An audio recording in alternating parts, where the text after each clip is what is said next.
weirdly awake.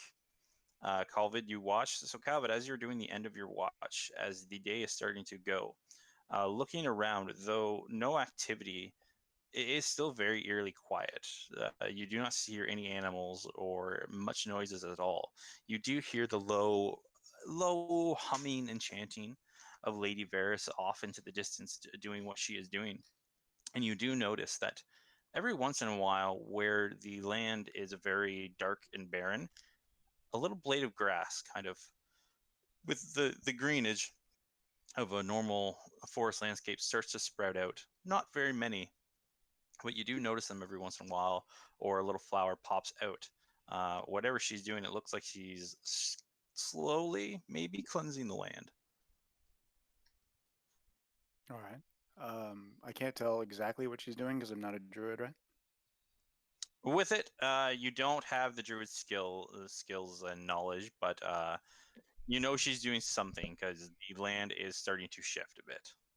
Can I ask her what the precise nature of the corruption she's countering is? Like, can she tell? Or is she busy with her ritual? Like, I don't want to bother her, but I want to know sort of what she's countering. If you're coming up in the morning and going to talk to her, you can. Otherwise, she has been doing this for about a full 8 hours. Like the whole time you guys have been resting, she's been doing the ritual. All right, hold it till she's finished then, because I don't want to knock her off or anything. All right. So, is everybody waking up? Mm-hmm. And you saw Yep. my thing with the cat, Yes. right? Like, I'm making overtures. Looks left and looks right. Make sure no one's watching, and holds a hand out towards the. Oh, yeah. Sorry, I was dealing with a rook. So the cat puts its hand out towards you. Puts it on your his paw on your hand. Oh, kitty. I will pick up the cat. Oh, you pick up the cat? Okay. I will now pick up the Roll me a persuasion. That's a bold move for doing to a cat. cat. I know. A 12. It looks like, so you pick it up and it allows you to pick it up, but it has a face of not impressed, as it just has this very deadpan, no movement whatsoever, and it's just staring you in with its like golden eyes. I'll give it a quick shrug and put it back down really quick. It just sits there, and then it just kind of puts its paws directly in front of it and sits very straight up and looks up at you. I think I'll giggle at it and then go talk to Lady Varys when she's done. And as you turn around, it just kind of stands up, turns itself around, and starts walking the opposite direction. All right. So as you go, remember you guys slept a little bit further away from Lady Varys, so you're probably you're gonna be probably walking about. I'm guessing you guys would have not gone too far, like maybe 100 feet or so away from her. Yeah, not too Yeah, far. we're not I really much was farther where than I was on the map. Oh, okay. So you guys were sleeping right on top of her. I was, yeah, like 10 feet away from her. Okay. So this was a very uneasy night for many people, as Lady Varys was chanting and burning things and all that type of stuff at night. If you guys are indeed that close to her, Colvid, you would definitely know she's doing some type of, because if you guys are this close, you would definitely see what she's doing. She is drawing all type of runes and etchings all on the ground. She's making different types of circles, and she is proceeding going through them.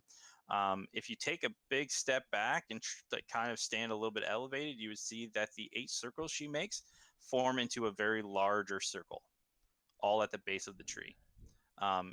The inscribings are not the normal kind that you see. You've studied in your background in the history books different type of ritual magics and like more the arcane kind, like find familiar, identifying, and everything like that. The scripture on this here. Let me see what you got for your languages.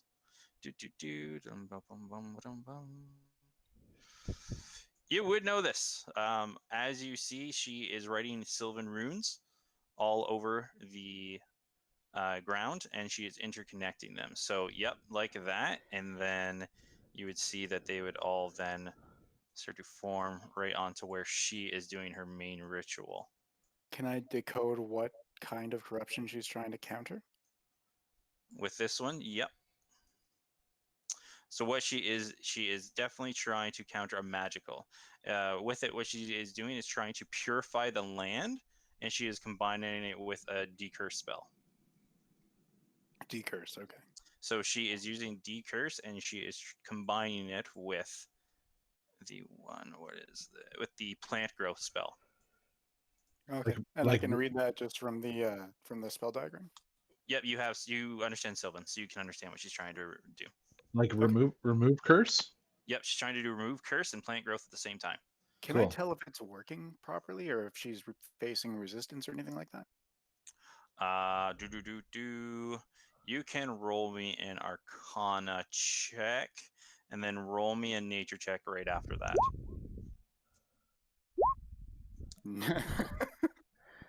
You see a blade of grass, and you don't know what the heck that means. Fair. Man, you need to get better rolls. I know. You're like the master of, I have a good reason to try and learn this. Can I learn this? For sure. And stat. Like, natural ones. Garth Yep. Garth Yep, watches that's this grass. and just says into his ring, I could have helped him with that. It would have gone way better. I concur. That is grass. Unfortunately, he's the I concur. That is grass. Yes.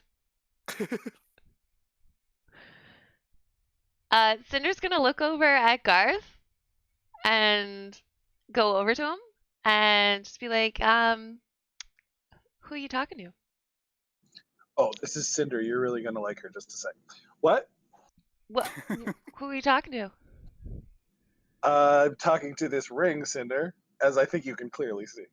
Yes, and why? Well, you see, my soul has been connected to it. So you're talking to yourself? No, I'm talking to the other souls that are also connected to it. There's other souls in there? More than two, yes. Oh. Are they shouting at each other? Can I hear all this? No, I walked over to him. I'm going to leave it to Garth. I liked his attitude, so I'm going to see how he's talking.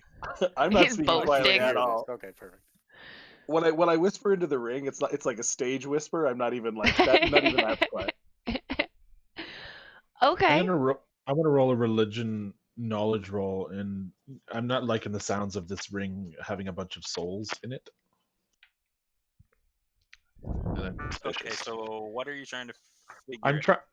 I'm suspicious of the nature of this ring from a religious standpoint. I'm a little bit concerned about.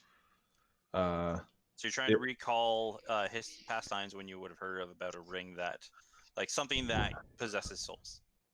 Yeah, because that doesn't sound good to me.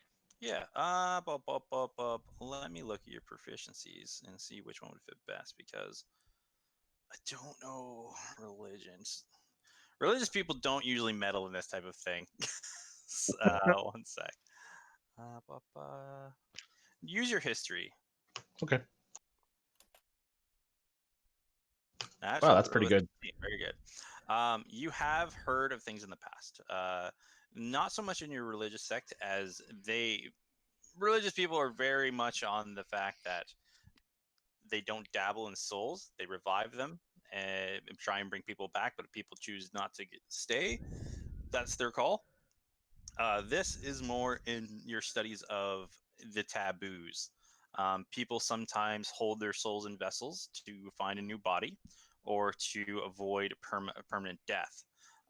Things that can hold multiple souls. With a 20, you've heard that they are finicky. Whoever is the one who crafts such items is usually the one who pours the intent. But when you put multiple souls in one vessel, sometimes they get muddled. Do I have any other insight into whether or not I feel Garth's soul is in danger by being attuned to this item? With it, you'd have to know the intent of the person that created it to know what it would do. Okay. Whatever Garth identified is what it can do, and you'd have to ask him on that one. But without knowing the person who crafted it, you can't know its full purpose. Okay. Well, I relate my, at least from a general knowledge of such items and such occult magics to Garth. Emrys, do you know of a spell that could resurrect the dead from a soul's position without any remnants of the physical form whatsoever. Is that a spell that exists? I'm not entirely sure. Would I know that from my history in the order? Have we ever done that? Someone's dick. Would that be in a religion roll for me? That would be a religion or arcana roll. You do know someone who might know. Yeah. Or just rolled. That's cool. 8 with a religion. Nope. You don't know. I don't know personally, but I'm sure there's other clerics of more powerful status that might know more. Because I was thinking it might be nice to unload this thing, and whoever's trapped inside of it, if they haven't left, they probably want to be brought back to life, right? So we could do that. Perhaps that's kind of part of my concern is we don't know anything about these souls that are in this item and what their intent is and why they ended up there. But if you go down, then we can get you back then, potentially, right? That's an excellent point, and I was hoping you would say that. Oh wait, are you suggesting that if you perished, your soul will be transported into this ring? He said Correct. it was in it. That doesn't sound very good at all.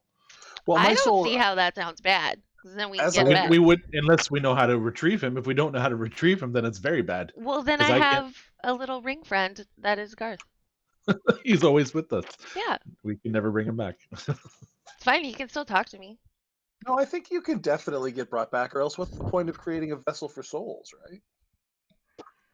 Well, maybe this has more of a malevolent intent behind it. This ring and the creator of this ring. Oh, you guys Um, are so worried about all these items we're finding in here. I'm going to look at the ring and I'm going to say, hey, do you, soul friends, do you feel like the creator of this ring had a malevolent intent?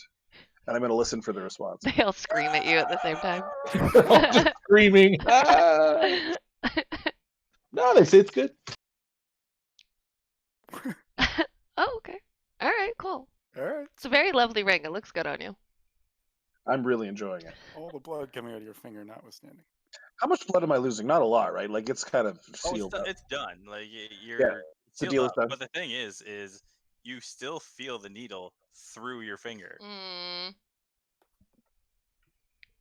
Not fun. It's pretty emo. Yeah. The blood No looks one else good on can you. see it. Like you, there looks like a little speckle of blood underneath where the ring is, but no one. If anyone was to notice there was a needle through your finger holding that ring in place, it would be you, Garth. No one else noticed it. Yeah. They're I don't know practically it's stuck on your finger. And I'll never tell. Yeah, of course not. Hey, Grim, Yeah. can Rook try and think if the way Garth is describing souls going into that sounds anything like how soul gems are made for Gearforged? With it, let me look at you, Rook. Thing is, I wouldn't even make you roll for this one. It does, because you are Gearforged, and that you would recall that it does somewhat sound familiar.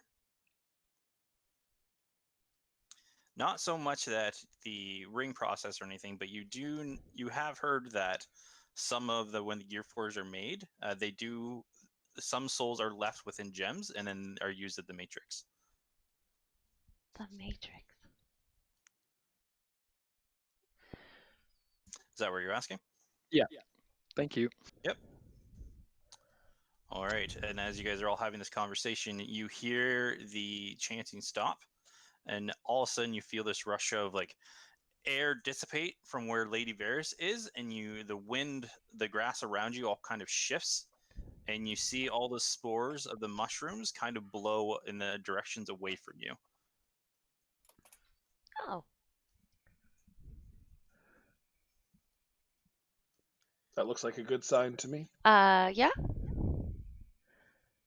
And she falls over and Hondo catches her. Oh no, she's probably exhausted. Oh, I'm sorry, dear. I didn't mean to lean on you, but I just... it's been a long night, and it didn't exactly work, but it She picks up she kind of like holds in between her fingers a little small flower that's underneath where the tree is. She doesn't pick it out because, you know, she's a druid, she's not a monster. And she holds it there and she goes, it will take probably many more times to help grow back this old ancient one, but this was my duty to begin with, and it was easy up until now, but now I have to put in the work. So Hondo what is? goes, I don't understand anything you just said, but sounds great. So, Lady Varys, are you gonna? Do we need somebody else to come do this, or do you just need to rest and like work again, or? I didn't think the corruption was going to be this bad, so I'm going to have to head back into town, finish up this concoction with the help of your friend Emrys and Garth helping me get the plants, heal up the soldier, and then this looks to be my new trek for the foreseeable future. Is there any way that Father Hogum could help you with this? Oh, that old fool, he follows the will of the gods and he looks over at Emrys for a second. Not to say following a god is wrong, of course, but his is more in the divine nature. Plants and the such, he understands very little. If you've ever been within his church, you won't find a plant inside that place. Yeah. Also, Father Hogum is a fool. You see, she has a smile and like gives you a sneer to that. Okay, so wait, and then I'll like look to Garth and Emrys and be like, does she mean the town that's gonna like explode in like a day? Well, first of all, a day is generous. I don't remember how long. So I was doing the math today while at work. So you have to remember, you guys took an 8-hour rest and a half a day right after you guys got the warning, right? And then Yeah. you guys took almost a full day to travel to this location, plus another 8 hours to rest. So you guys are getting pretty close. Yeah, immediacy was not our concern apparently. So should she go back there? Yeah, we need everyone there as because I don't want to come back to a smoldering ruin. I want to be there when it gets made into a smoldering ruin. Right. Okay, so Or not by our actions. So are we? What's the plan then? I think we should beeline back to town. Can Well, I? Yep. Can I look around and see if there's any lotus petals or anything like that? With it, you can roll me a perception check. Politics. You do not see any lotus petals. You do see, though, as you're looking over to where the massive amount of mushrooms are, you see some of them have started to wither away, almost like the life has been being sucked out of them. And in their stead, you see a couple of almost, like a maple tree in autumn when they're like the very deep red / orangish. Yeah. Like leaves. You start to see a couple of those leaves are starting to sprout from the tree branches and replacing where the mushrooms were. All right. I just kind of stare around for a minute and then ask the party if we really want to go and fight whatever champion arrives, or if we want to continue into the woods. Just see if we can get to the heart of this thing. I mean, you guys all saw the landscape changing. You can see the corruption is here. You can see the hag was here. There's got to be something in here that we need to know about. Okay, but aside from the tree, okay. So my question is this the tree that marks the pact that was struck between I think I'm saying this right, the Fae and the nation at the time that was being attacked by orcs? Is this the symbol tree, or is there another location out here in the woods somewhere? Cinder, Ugh. you would know this answer. Yeah, I know. No, don't. The answer is no. No, it's not. You saw a vision in your dream, the one that you were told about by Tylor, remember? A long time ago. Yeah, The lotus tree. right. Which is the same. That's the symbol on the people, like the tattoo on people's necks. It is. Right. And Okay. if you guys would all talk, another person knows where that lotus tree could be located. Yeah, so no, this isn't the tree. Well, what is the tree? The tree's the Tree, it's a- lotus tree. It's a lotus tree. It's the same tattoo on like people's necks or backs or wherever. Oh, that tattoo actually connects to, it's not just an idea, it's an actual place? Remember Yeah. when I was talking in the church and Cinder was there giving us her story? And I referenced a tree that grew to signify the pact. It was a lotus tree, and it's a real tree, and it appears to be the tattoo that these things have on them. That's why I keep getting you to look for tattoos. We need to find this thing. Do we know Okay, where? so Do if you- we go back to, sorry. Go. I say to my ring, I'm going to let Cinder talk. Just a sec. Did you in your readings? Do we know where the tree is, or we still have no idea? I'm gonna shrug and just say southwest. Oh, vague, A but a roll direction. prompted, you sly man, never giving all your information. All right. Honestly, Grim, you didn't give me that much information. No, I did. Remember, it was in the book. That I'm reading it. yeah, where the old manor is, the tree sprouted. Yeah, in the center of town. Yeah. A large forest erupted around. I'm just gonna read this to the party. From what I remember, I'm not reading it. I'm reciting it from memory.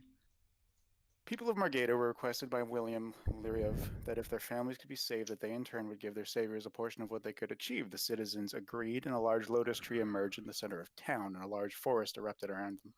The raids stopped as the encroaching horde could be heard screaming far out in the woods. Many years later, William, son of Halgreave, son of William, was born, and he made an announcement to his people: as long as his blood flowed through these lands, his people would be safe and their achievements would be their own. And then he was never seen again. So you guys need to find an old town. The ruins of an old town that was looked after, that was lorded over by William Miriab and his Hargrave. His son Halgrave, yeah. And then going through, so there was multiple things that connected it. So I will just go because this may have been too hard to remember. Spoon feed us, DM. Yep. So Father Hogum informed you that his dreams talked of an old ancient tree, of an old maple tree. This was the guideline leading to the old town. This was pretty much the guidepost of once you found this tree, you're very close to the old settlement. And he informed you the only way to find this old ancient tree was to have Lady Varys lead you the way. So somewhere in the So somewhere near here would be the old ruins. Okay, Rook and Emerus, how does this click with your mission? I know your soldiers are the most important thing, and we've got one of your guys getting fixed up by Lady Varys now. We do have all the flowers we need, right, Lady Varys? I have enough to make the concoction. I would need an escort back to town as I am quite spent. And then Hondo sticks her arm up real high and goes, "Oh, me, I can do that. That's the least I can do." Well, I think I'm satisfied. I mean, it's my understanding that the soldier that Lady Varys is tending to is the last of that group of soldiers that we were sought to look for. Correct? Well, he was, when I talked to him before he went into unconsciousness, the rest of the platoon was further in. He informed me that he was the only one to make it out of the woods. Well, then we're on the right Soldiers track might then. be deeper in, yeah. Well, then if you have what you need, please go ahead and prepare your concoction and try to save that poor soul. Hondo, leave the cat. We have business. You want Kitty? No, I want the kitty.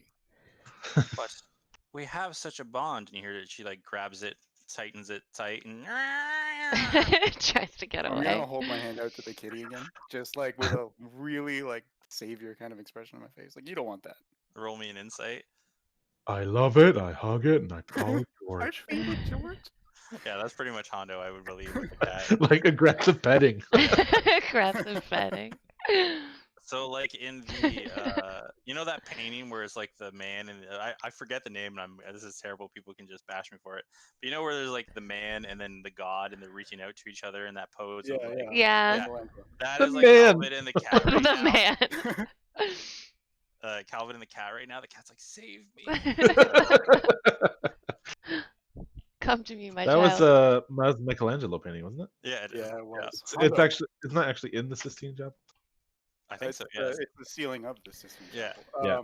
Hondo, give me the cat. Look at But it wants to be with me. And as she turns it around and looks at her, the cat goes, it. or maybe not. Kitty, I'll miss you. You have your dead rabbit thing, Hondo. You'll be fine. Oh yeah. Yeah. She grabs it and rubs it against her face and just drops the cat instantaneously. She's like, oh yeah, this feels good. There you go. There you Well, go. yeah, I'll say to the cat, quick, while she's distracted. the dead rabbit. The dead rabbit I got instead of the magical dagger. Yep. Yeah, yeah. All right. So the cat scurries off and it's like running aces between all of you guys. And Hondo looks at it and goes, I'll miss you. And as she says that, the cat just freezes back up and falls over. I'll go and pick up the cat. All right. You have a very still cat. I will gently place it in a large enough bag that I'm carrying. Oh, going Probably back in the cat, right? handbag. All right. Yeah. Well, I got Poor a tune, cat. so Yeah, that's why it Yeah, went you got a tune. frozen. You have to be resting to attune, or could he be attuning while we walk? No, While we're it's just walking? while doing what is it? It takes an hour of just mild activity. So as long as you guys are taking a slow pace while walking through the woods, he can do it. while So walking. just you guys keep petting a stiff cat for about an hour, and you should be fine. He Just just doing Dr. carries Evil it. for an hour, you'll be fine. I'll pull it back out of the bag and just start stroking it. Yeah, that seems like his character too. Like just having like a cat. Hey, while all this is happening, can I cast Find Steed? Yes, you Oh. can. What? Very much so. Do you want to do that before you guys start heading out, or do you want to do it right now? I wanted to do it before we head out. All right, What? you can definitely do that. What does your steed look like? Sick. It's a big ol' elk, Nice. a white elk. Oh, you get like a magical elk, yeah. Oh, very nice. All right. As you see, how do you want it to present itself? Does it come out of the woods? Does it just appear magically? What would you like? It comes out of the woods. All right. As it comes out of the woods, all of you, this ginormous, because we're gonna make this thing freaking huge. This I think it is huge. white elk with like this thing is like a 24 bucker. And like huge antlers, just all the points picking out everywhere. And what does it look like besides a white elk? What color eyes does it have? It's got bright yellow eyes. All right, you see this elk, pure white as if an untouched snow, with blazing yellow eyes, huge antlers, and all of it. Like, if anybody else was going to ride it, it could probably seat 3 of you. But for this is like pretty much an SUV size vehicle for a rook. Like, it is a pretty big elk, and it just sits there. And as it comes out of the trees, it just stares at Rook, and Rook says to you, "You have called me from the other side. How can I aid you?" Shadowfax. Cinder gets startled and just kind of like raises Oh, her you can't hear it. crossbrow. Oh, I can't. can't Well, hear it. no, but I No, can it's see in it, bed. right? Oh yeah, yeah. Oh, yeah. Exactly. She gets startled and she raises her crossbow at it. As you Is do, there- it bows its head. I'm gonna there, whack like- my stick against her crossbow? Is there like divine light coming through the trees, shining on this thing coming through? Yeah, it's like the Riders of Rohan. Yeah, When yeah. the sun starts to set over the hilltop, this is this white elk emerging from the trees. Nice. I'm in awe. I think it's the most divine and beautiful thing. Rook's gonna say back in his head, there's something that's hurting these woods, and we need something that knows these woods to help us be on the lookout and help us find a certain place. All And right. Also, I need you to carry this man while he pets a cat. I can carry your companion. I just need to know, Rook, this is your choice. What do you want it to be? A celestial, fey, or fiend? This is only for you to know. Faye. Fey? Yeah. So as it's there, it goes, I can feel my kind, not like me, from the other courts, of course, but I could probably help lead the way to where I sense the biggest congregation of them, if you will allow me. I would be honored. So the white elk will approach, and it will kind of go on, like it'll lay down, as a horse does, and lay down right beside Rook. Rook, what I is will happening? Look at Rook questioningly. My God has seen it fit that I find a mount, though I don't need it. I thought maybe you could attune with that cat on it so that we can make good time in finding the other soldiers, seeing as that's what's most important right now. Oh, okay. Cinder will lower her crossbow. Does it have a name? Rook will ask it if it has a name inside his head. Whatever name you so see Chester, the glorious elk. I'll think on that then. Okay. Oh, And well I then. will say to Rook a gracious courtesy and make my way towards the elk. looks to Rook, and if Rook shows no signs of this is a bad idea, he will just lay there. Rook will give him a good pet for letting Calvit on it. Good Yep. pet. Then he will lean down his head and let you get on. I will mount the elk. Yeah, you will. If you let us vote on it, it's gonna be Elky McElkface, just so you know. Elky McElk face. Let's not vote on it. Way to So kill we'll get on the democracy. elk, take out the cat, and start So, stroking it, you and kind of don't say that now. do that attunement thing. I don't actually know how that works, so I don't know what I Yeah, should look at. it's literally, so you're attuning. I always put it as, and you give it a little bit of your life force to so it can connect with you.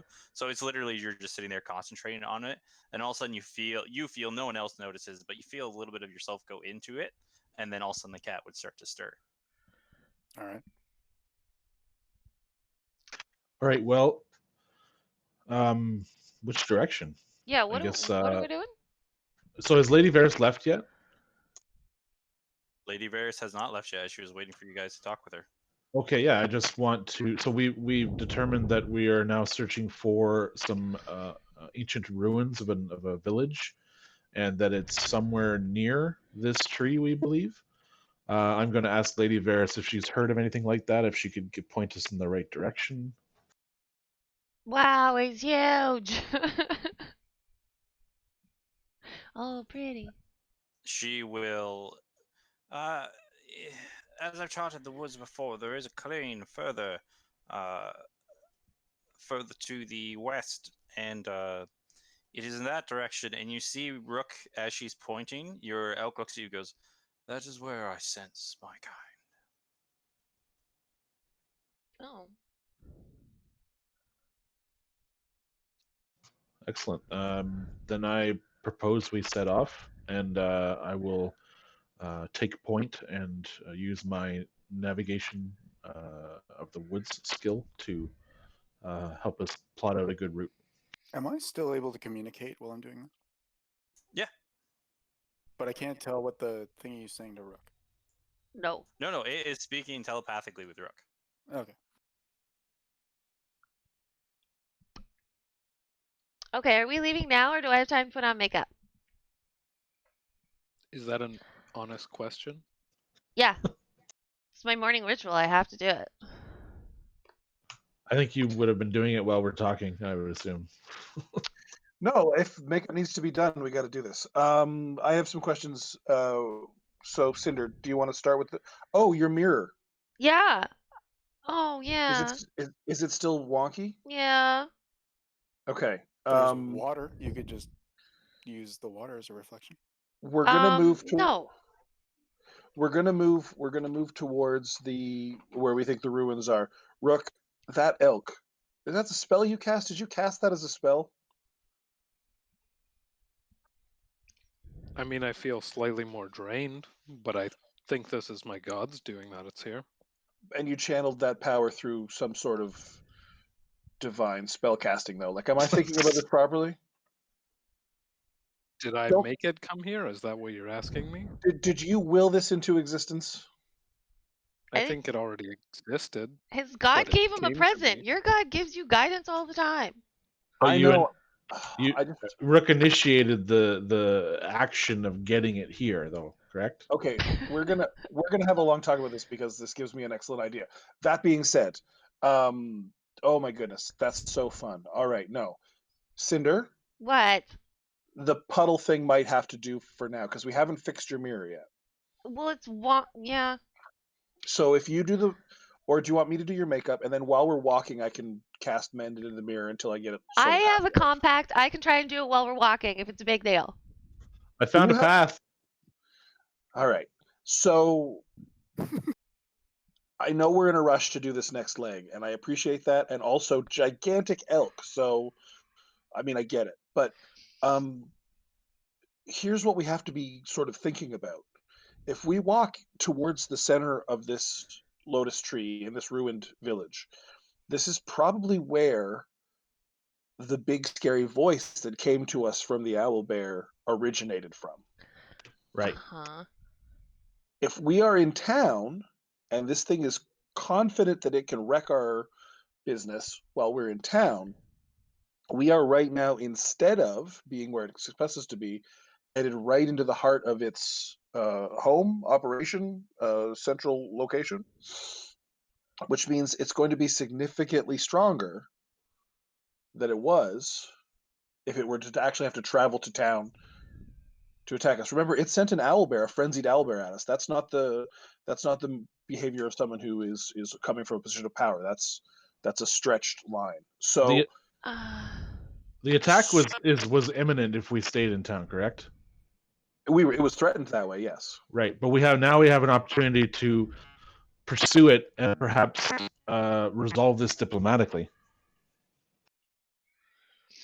Do you think that is an option? Because I'm happy to try. Diplomacy? No. We know partially the reasons why it is causing such havoc, right? Due to the boy, correct? It wasn't specifically the boy. No, I Oh, thought you the mean in boy- the story? The boy in the town, I forget his name now, but didn't he accidentally kill a fae? Oh no. Yeah, but that's how it came to him. I don't think he's the center point. Sweet Emerus, no. Do you think this is all about an accidental murder? No. I understand there's history here, and this has always been. But as far as the town being currently plagued, that wasn't fabled. That wasn't fabled. There were No. circumstances that made it. I can recite the myth again if you want. Sure, maybe it's time to hear that again. So, the curse or the punishment happens when blood of the original William Lirev no longer flows through the land. So we have to assume that that's Right. what happened. So, Okay. You're all from this region. You do know that the original nobleman bloodline has ended after the merchant guilds ran a coup in Zobek and took the capital. So the merchants taking Zobek may have been the catalyst for this problem. So the timeline matches that too, and we understand. With it, so that was about 20 years ago when the Merchants Guild took back over. But I'm going to end it there. I think we can reasonably assume, based on the wording of my research and the vision that Cinder had, that the original bloodline of the ruler who made this pact, no longer being in control of the land, is precipitating this crisis. And they're running All right. wild. I mean, we're seeing these feral fairies fairly ferrying about, and they're Wow. doing and it's not fair. He's been holding on to that for a while. Mhm. And Tyler, you would notice just it's been wild between sessions. Tyler everywhere he was seemed to be stopping what Lady Varys and Father Hogan were doing. So ripping the iron rods out. You guys didn't see him because you rolled low perception checks, but he was there when the owl bear was attacking. So that's just So he's been a pawn, Yeah. being manipulated and controlled. He's a He's vessel. the king, yeah. So we have Yeah. to. Okay. Well, I never presumed that he was the reason per se, but certainly a part of the bigger problem. Yeah. Okay. So are you proposing then, Garth, that we return to town and face our? No. I don't think we should be in town. I like the brave run into the center of the heart of hell. I think that's fantastic. Yeah. I want everyone to be on the same page and knowing that the sooner that we go, the better chance we have of getting there before whatever this guy is sending into town has already left. So it might be easier for us to deal with everything if some of his people are moving towards the town. I don't know. That's just a question that I thought I'd ask. Okay. Now that puts the town in a bit of danger, but they've got Father Hogum and he's a stand-up guy. Oh, So I figured please. that Let me clarify something though. Was the threat of this imminent doom invading the town under whether or not we as a group, us here, or all of the people in town still residing there? we had this big long conversation, and I was watching over the video today. I can't remember. And I will redirect. He was talking when he talked about meeting the champion. He said, "You adventurers will meet my champion. If you all do not leave the town within 2 days, my champion will arrive to meet you, adventurers." That's what he said. Oh, my Okay, videos so are it's so specifically useful. us. Yeah. so that So if and we're we- not there, does he still bother with the town? I'm gonna I say don't think no. so. eventually he's going to bother with the whole nation because the deal was broken. So I Let's go mean, murder Well, him. but if this is a faith thing, then our best option is to go right to the middle of it. Yeah, south. the source. At least to see what we're up against, Let's to scout it. go. I don't feel like we're going to be doing a lot of scouting. I feel like this is going to be. Well, I think sure, but I think we could take the opportunity if we can scout and see what's ahead, because I think you're right. We're walking into the heart of this Fey threat. So we could take the opportunity to see what's ahead. Guns a-blazing. Should anybody have those skills to do so, I certainly do not. I can be sneaky, but it's not what I like to do. All right. While you guys think of your battle plan, I am going to take a quick bio. Yeah, let's go. Okay, mods are gone. Post shiny Yoda. Here's smooth Yoda. Okay. Smooth so, Yoda? Is it? Yeah, post smooth Yoda. All right, then if we're all on the same page that we need to go to the direction, Rook, I haven't heard a lot from you. I'd like to know what your opinion on all this is.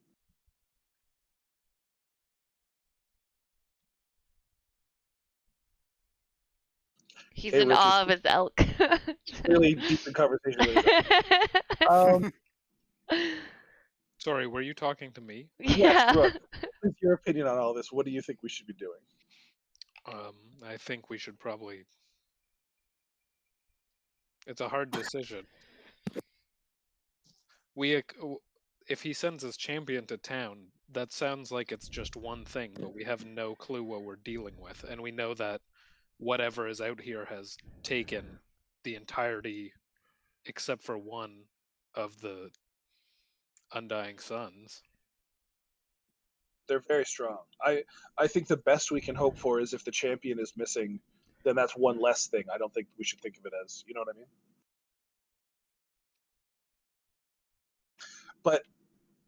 But something tells me that we're going to meet the champion whether we go back to town or go to the center of this. Well, yeah, he still has the At all. champion. It's not like I he's agree just with you. non-existent when he's not in the town. I agree with you, and I think he'll chase us. So us going further into the forest might draw him away from the town. And we need to be at the Lotus Tree anyway. But if he never sends it to the town because we're not there. Yeah. Well, the owlbear's head said that the champion would be sent to meet us. It didn't say anything about punishing the town. Well, they were already. Remember, they were already punishing the town before we got there. Yeah. Yeah. It's just the champion was going to be sent if we stayed there, but obviously the champion's going to be sent to us no matter what. All I know is that if I was some sort of malignant force of evil magic with political aspirations on Hold on. Sorry, if. I said Hold on. if. Oh, yes, come. We don't know this thing is evil. We just know that there's a violation of contract. Oh, please, it's evil. We don't know it's evil. I know The evil moral when I see it. absolutes in I this hunt it down on a particular case. constant basis. The hag was definitely evil. The hag was doing what she's told to do. We don't know the thing that does this Oh, is I evil. don't want We know your that, gray-ass we morality. know that somebody's forfeited a contract. And All All right. I'm somebody's all going I'm to collect. That's all what's I'm going on. all I'm suggesting is that evil things tend to instruct other evil things to do such things. We can sidestep that whole conversation. I will respeak. If I were an ambitious power that had been given the opportunity to take over a nation because of the contract's terms, I would not be worried about holding back any of my reserves because I had said something to a group of people who were messing up my plans. So the fact that the champion is coming for us does not connect to any ideas in my head, what I'm thinking narratively. I don't think it's going to stop the plans for the town one way or the other. I think that we're going to be dealt with by this power, and then they're just going to go back to doing exactly what they were before, which we've seen so far, Calvin, you have to admit, is torture goblins and enslave a township. Yeah, how is corruption not quote-unquote evil? Once they get in here, they can do as they please, and that might be evil, but the reason they're here is because a contract was broken.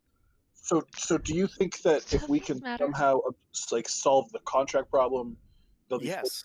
okay. No, That's exactly what I'm saying. If we can settle the fine print or whatever, lawyer stuff, maybe we can make all of this unhappen. Maybe we can get them to withdraw. But we Unless they are in fact evil. Well, the Fae, Grim, you're here now. I can tell. Would I know? Sorry, that the Fae abide by their contract? You know a person who studies the Fae a lot. I'll look at Cinder and say, Cinder, do the Fae abide by their contract? They do, but wording is also a tricky thing sometimes. So the Fae abide mostly by their contracts. But we don't have access to the original contract, and we don't have leverage to get them to sign a new contract. Okay, we're wasting time. I'm gonna go kill something, and she'll like stomp off. Aren't you doing makeup? Is your makeup done? Yeah, she's very Oh, good then at let's it. go. She does it every day. Well, then let's go. I'm fine to go. As you guys are all heading out, Hondo waves to you all. Oh yeah, bye. When I go back with Lady Varys, if things do show up in town, I'll do my best to just smash them. She holds up her giant frying pan and waves. Good on you, Hondo. Save us a slice, Hondo. We love you, Hondo. And with that, they head in the opposite direction back to town. All right, so you're all heading out? Yep, I'm petting my cat. And I'm singing a song into my ring like it was a microphone. All right, no if you're problem. behind me, Cinder will give you her mirror, and she'll kind of stomp off in the lead. Oh yeah, I guess that if I'm holding the mirror, then I'll just sort of try to break it and mend it, and break it and mend it till it's a nice smooth surface again for as long as that. Okay, just roll me. Let me look at your character sheet for a second there, Garth. Bum, bum, bum. No, you don't have any type of kit. Just roll me dexterity sleight of hand. So yeah, sleight of hand for me, please. Okay. After you guys are messing with it you guys have been walking for about an hour or two. It's looking pretty good. It's not back to its original because trying to get a mirror back into its original state without melting it back down and reforming pretty hard. But it's pretty good. Like, you look at it, Cinder, and because you have terrible perception, it looks good. But Garth, you know it's not right. Oh. Every time she does her makeup now, like her one eye is just like different than the other one, but she doesn't notice in the mirror. You'll Yeah. never have a perfect wig ever again. It's like when you apply your lipstick, it's pretty thin on one side, but then slightly thicker. Oh To no. Garth's passive perception, he knows it every time. She's gonna walk past like a normal mirror and be like, "What the fuck?" All right. And with that, over the past of the hour, so all of you would notice that Rook, as you're walking beside your steed, it has not disappeared. It is still the magic that is holding it in place. Its frosted hoof prints as it walks along. It is not receding or diminishing whatsoever. It is just holding Calvit as he walks, and the cat all of a sudden springs to life in Calvit's hands. I'll give it a quizzical look and poke it. As you poke it. So I think I only shared to Hondo, so I will move it now to Calvin. So Calvin, you have the gloves of missile snaring, and you have the cat. Can you just quickly go by what the cat does specifically again? I know this, right? Yeah, I'm putting it. It's all in your player. So if you actually open the character sheet, you see what the cat does. You control the cat now. You are the cat man.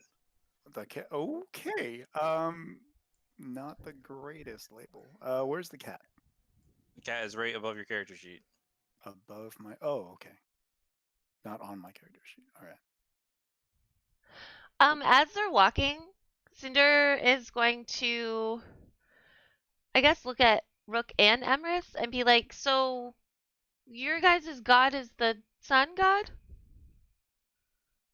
No, No. What's your god? my god is Yeah. Ilmater. What does he stand for? Or she, I guess.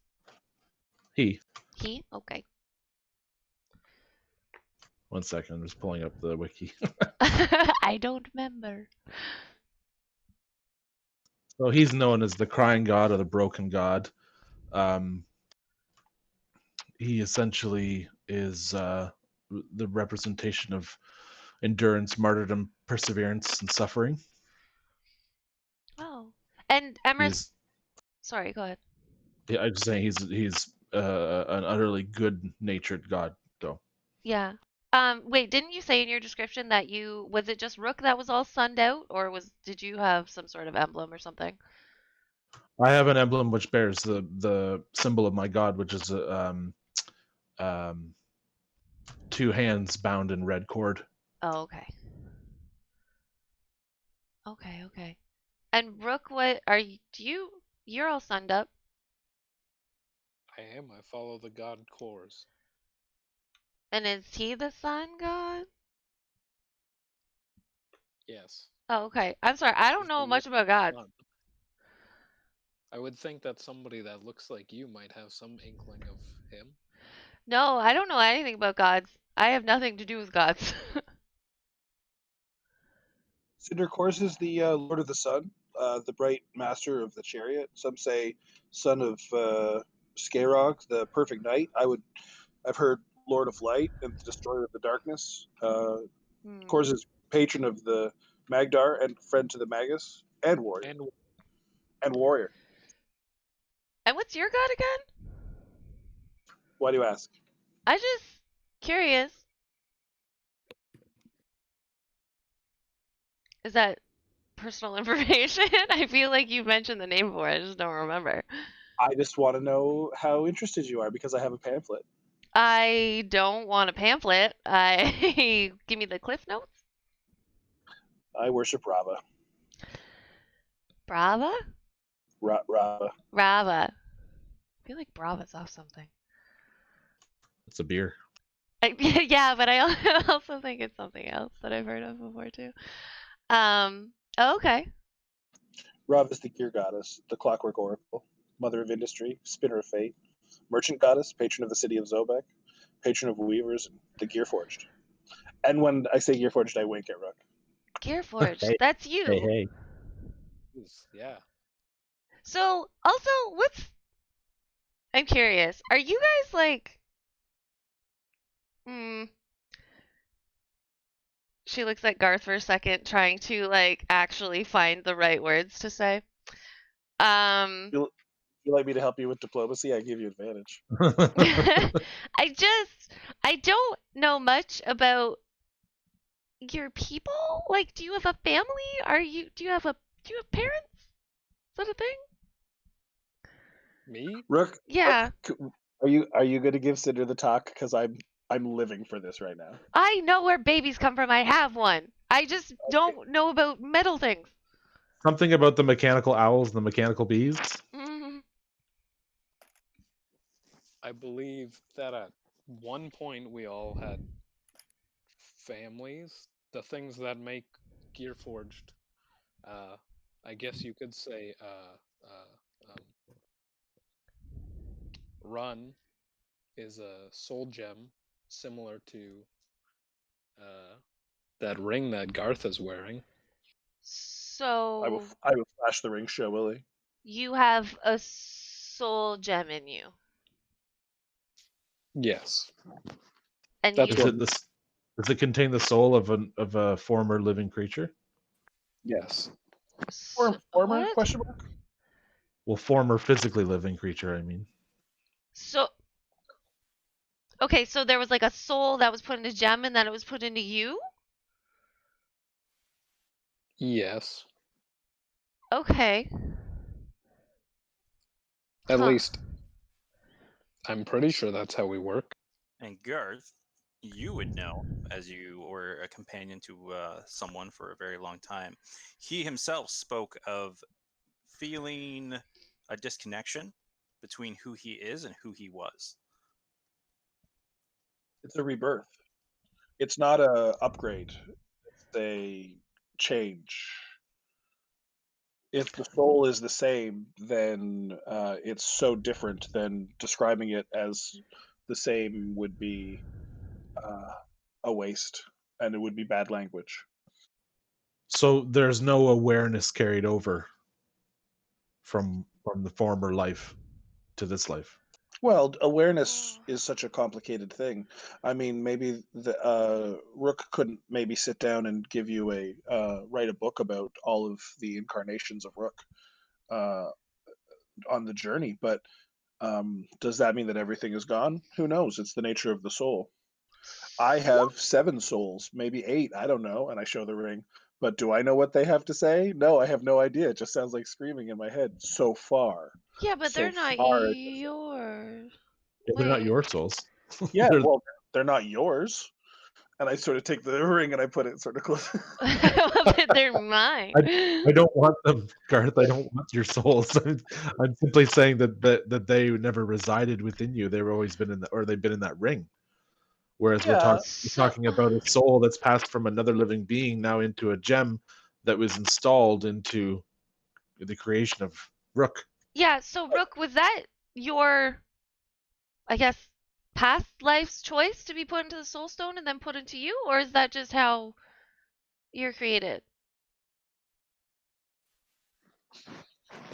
here's the question. Before you were born, did your soul request to be put into flesh? Alright, I asked Rook, hold on. Trying to understand here. I'm still figuring that out. I Okay. have fleeting memories sometimes, but I don't know if I chose to be put into this. Did you I can't.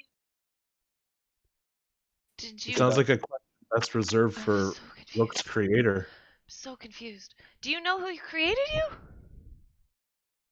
I mean, the people in Zobek made me. They made me for the Order. The Order paid a lot of money to have me made. Like them and Oh. other guilds pay money to have Warforged made. And that's so when you worship your god, like did they make you or do you feel any actual like I mean, obviously the god favors you, but do you have like some sort of connection with it or was it your past life or is it this life?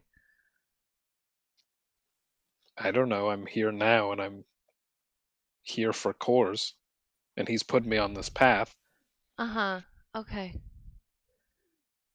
Cinder, you woke up with such deep existential questions today. I just realized I don't know anything about you guys and then you guys always have like moral dilemmas and I want to know where they come from, and I don't know.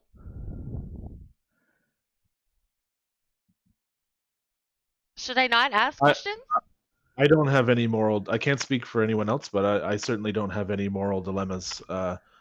My path is righteous. I seek good, and I seek to be with good, and I seek to destroy evil. That is all I require. Well, we have one thing in common then. And I'm probably exactly the same. We'll see what the ring has to say later, though. Oh, right. My You love that character ring too pointedly much. says nothing during that exchange. Calvin, do you have a god? No. No. Okay. No, That's we know. as far as I know, anyway. Maybe. No. Heretic. Wait, what? We know the answer. Heretic. We know the answer to this. We know Calvin actually is a god. He says so all the time. Does he? Well, you shouldn't have been listening. That was me talking to you. Could hear that? Yeah, Remember. when you talk to Yeah. yourself, yeah, we can hear that. No, I I don't talk to myself. What do you You, mean? you sure do. I definitely remember trying to convince a bunch of bandits that you were in fact a god, which Oh, right, I remember that. if It you remember, almost worked. it did almost I work. did That's it though. Well, I mean, I might have swept away in a bit of a hurry and somebody got precipitous, but otherwise it would have worked. All right, as you are all traversing through the woods, having these stories about the gods, the meanings of souls, and how souls can they be reincarnated? Can they be altered? Who knows? You do notice, though, after about another hour of travel, the cat that Calvin has all starts to shimmer like its fur starts to get more fluffy, and it becomes like a purplish hue on the cat. That's the color normal cats are? No normal cat. And as you were proceeding further, Rook, you would hear from your steed,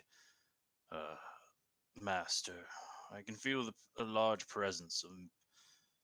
It's hard to describe. They have essences of my kind, but are not fully of what I am aware of to be like me. Twisted? That would be a good way to describe them. Also, please don't call me Master. You can call me Rook. Oh, I will So do cute. so, Rook. Thank you, Elk. Elk. That's his name. Don't- Elk. Don't let Corey vote. Don't let Corey. Elky McElk. Elky McElk. He informs you that he senses a presence probably less than about 500 feet away from you all.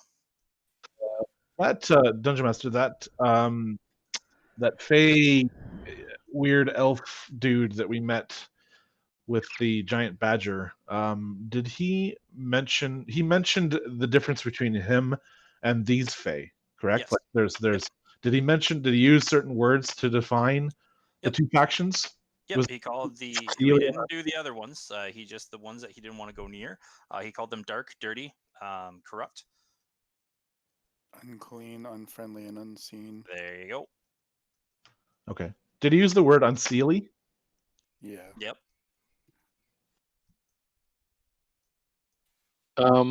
Rook's going to pass on that the elk has felt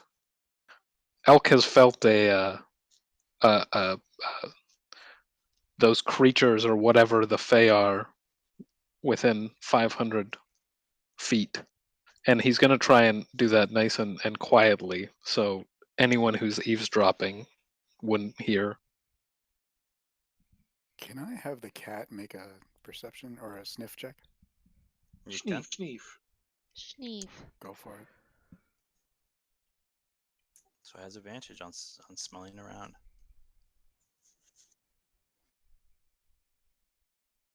Do I roll it?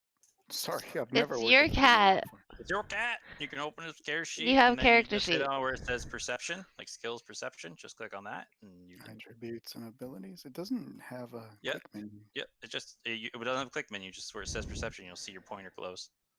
Like And you get turn advantage? it to a finger, and you can actually click. 13. So as your cat stands up, kind of in a very regal fashion, standing up on your shoulder, it kind of sniffs around, and all of a sudden it turns and looks at you. I don't see anything or smell anything. I'll shrug What a at it. dapper little kitty. Are you sure? I'm quite sure. I'm The elk, smelling, the elk I'm says there's looking something out. around, and I don't sense anything. The elk says, Rook says, the elk says that there's something out there. How far can you walk away from me, by the way? I'm Oh, just I love this cat. Walk as far as I want. It jumps off of you and starts prancing off into the woods. all right. Goodbye. 500 feet that way. Go. All right. Don't have to be rude about it. And it prances off and starts. Oh shooting. my not god, I rude. love this cat. He's such gonna give Blind the business. Is And Calvin starts- saying this out loud, or is it a telepathic thing as I'm well? saying it out loud for sure. He doesn't know how to keep things to himself. When I- it's up in the tree and it disappears, does its smile remain? The Fisher cat. It does not. The only thing you do notice is that the cat, all of a sudden, he was told to go 500 feet, so it starts to prance off. So all of a sudden, it goes blink, and then appears another. I think is it 30 or 60 that I made him. Yeah, 30 feet. Yep. He just boosh boosh, and then you see him go boosh boosh away, and he just is like leaping off, and it's hard to keep track of where he's going. That cat is dope. Can I, Grim, DM talk stuff? Can I talk to it from a distance or just when it's nearby? You can try as you are trying to talk to it. Like, are you just trying to keep a conversation as it's going? Yeah. So as you keep trying to talk with it, you keep having a conversation. As it's 50 feet away, as it's 70 feet away, and once it passes about 100 feet, you no longer can sense that it is responding or can hear you. Is it still belonging to me though? You still feel that like part of you off into the distance, but Okay. you just can't talk to Just it right now. think of Frumpkin. Yeah, no, I saw it. I don't know exactly how familiars work still, even with Caleb's able tutorship. All right. So I'll tell the party that I've sent the cat as a scout, and we should probably follow up, but slow and quiet. Can you talk to it right now? Not right now. Then how is it No. going to be a scout unless we catch up to it? And I don't know where it Seems like went. it seems like I can talk to it within 100 yards, 100 feet. Scout, Scouts will go and scout and then return, right? So Yeah, hopefully, Did you hope tell that's it what it's to? Well, I don't know. It's my first familiar. Yeah, but if you just said go 500 feet that way, it might just go there and stay. I guess we could still catch then up we to should it. go link up with it. All right. Calvin looks grumpy and just motions everyone forward. You all proceed to walk forward. Yeah. So as you're having this conversation, and this thing moves pretty quickly, all of a sudden, as you are walking, all of a sudden you hear doosh, and you see back on the white elk. Meow. I'll turn around. What happened? Well, you told me to go 500 feet. I went out 500 feet. I went out of the edge of the grass, saw a clearing. There was some ruined buildings. There was this large area that all seemed to be blocked off. And then I was like, I wonder what you wanted me to do from there. So I should probably come back and ask. So here I am. Did you see a tree? Did I see a tree? No, there was a few of trees. Well, you didn't really tell me what to look for. You told me to go 500 feet and scout. If you want me something specific, well, then you should be more specific. All right. Look for anything that looks fey, and I need to see if there's any lotus petals. Can you do that? How far? Just go until I find lotus You petals. remember the ruined buildings? Yes. Go that way. Yes. Okay. Do I return when I find the lotus petals, or do I keep going until I find the lotus petals? Return when you find lotus petals. All right. And remember to make sure you're checking for any hint of fey activity. Any fey around, any fey upwards, downwards, sideways, whatever spectrum of light you can see, and whatever is going on that you can do. And by the way, this is all out loud. Convid is talking out loud because the cat is just as real as anything else as far as he's concerned. Calvin, What? you should probably ask your cat to not engage with anything unless you're like if the cat gets attacked, maybe come back as fast as possible. I'll look at the cat. Are you smart enough not to fight anything on your own? You see the cat, it's like mid-lick on its paw, and it looks at you. I don't want to die. Do you want to die? All right, goodbye. No, And it I'm blinks away. All right. As long as it's within 100 feet, you hear as it is like popping in and out. It goes, I'll come back if I find Lotus. Boop, and you can't hear it anymore. He'll come back if he finds Lotus. Something. Cinder's gonna lean into Garth and just whisper, I don't know if he's any better to have the cat than Hondo. What do you think? I whisper into the ring. I'm going to tell Cinder that I think it's probably going to be fine. Cinder, it's probably going to be fine. Garth, why you in that ring worries me. No, I just have to, I feel like I'm going to make a breakthrough anytime now. Oh, are we moving forward? This is a really good thing.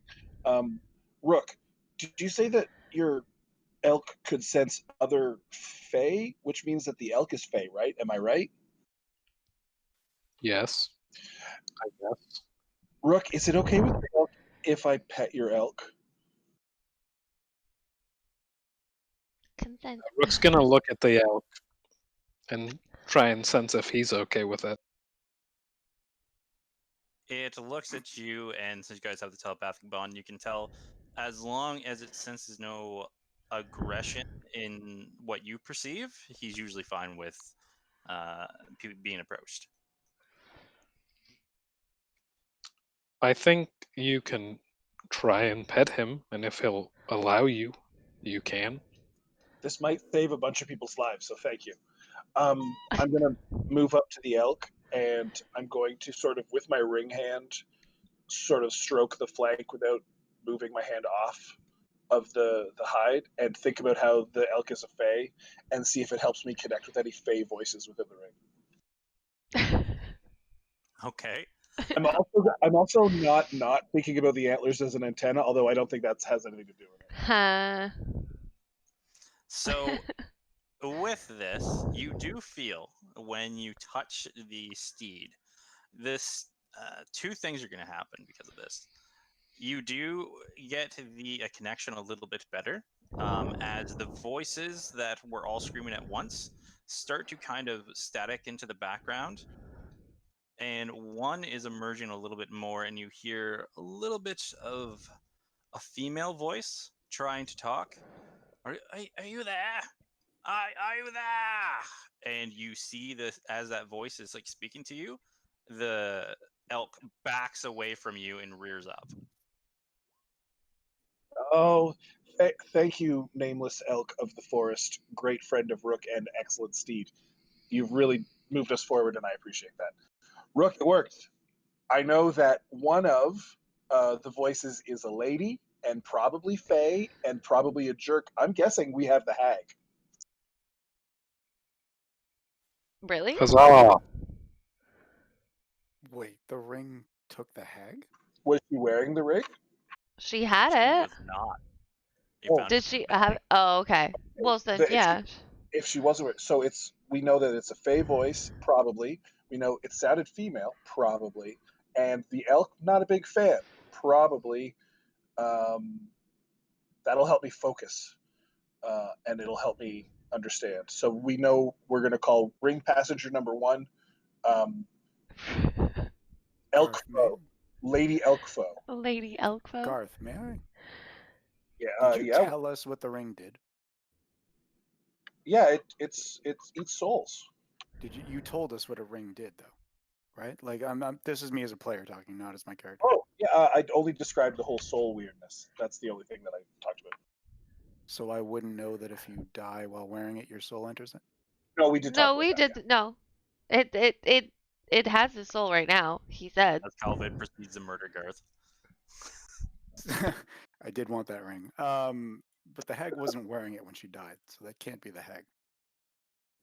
Right, but it could be a hag. Could be a hag.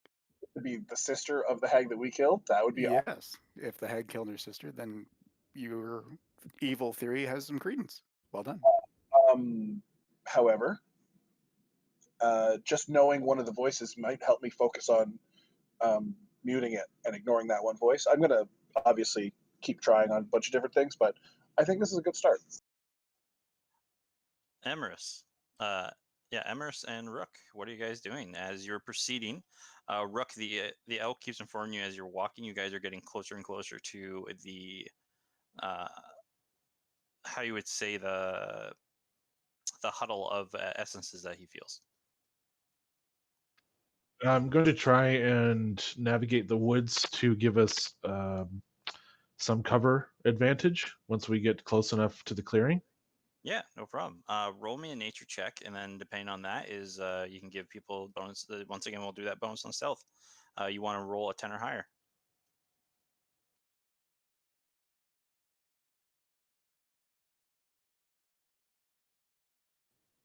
You guys are walking slow. You can have advantage. Roll All right. 14. You would also notice with the 14 of the nature check, you see that there are odd vines that are starting to wrap around trees and go and are going across the landscape. This area still, the trees and the grass are a little bit more muddled with more of a grayish and browns, but you see these vines have a little bit more of life into them. Do I perceive them as being an obstacle?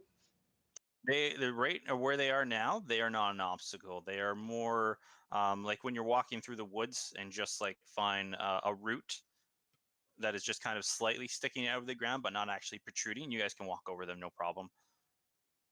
Hey, I'm gonna actively keep an eye on them, just because I know that the forces of nature could very well be under the control of these fae. No problem. is this part of the forest? We haven't seen any of those like weird mushrooms or anything. With it, you do every once in a while you see the orange ones and the green ones start to prop up, but other than that, you haven't seen. But they are definitely not in the clustering that it was near the tree. They're more just every once in a while you see one protruding off of a tree and one protruding off of like the roots. So is this area like um, a sickly kind of cursed area as well, like we saw before, or is this Yeah, more like I natural? said, it was a grayish, more grayish brown in this area as well. The only thing that has a little bit of color is these vines. Which, with Garth, with your passive perception, even without a nature check, you do remember the resemblance of these vines in the Goblin Cave.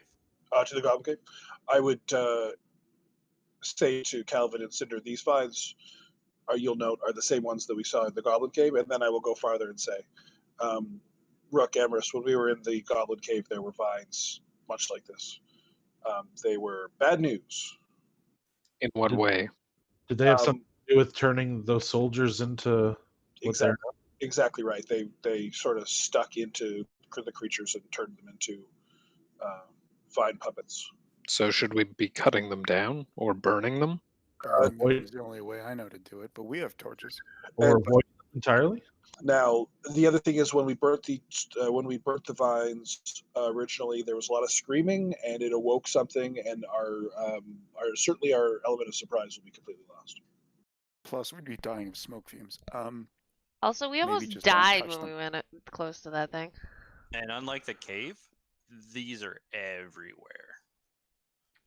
Did it upon contact, physical contact, or simply They being- seem to be inside the goblins.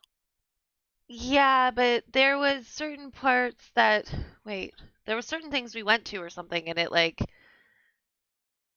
they lashed out or they like got into us or something. Wasn't there? I can't quite There were remember. spores, but spore- they I was Yeah. okay.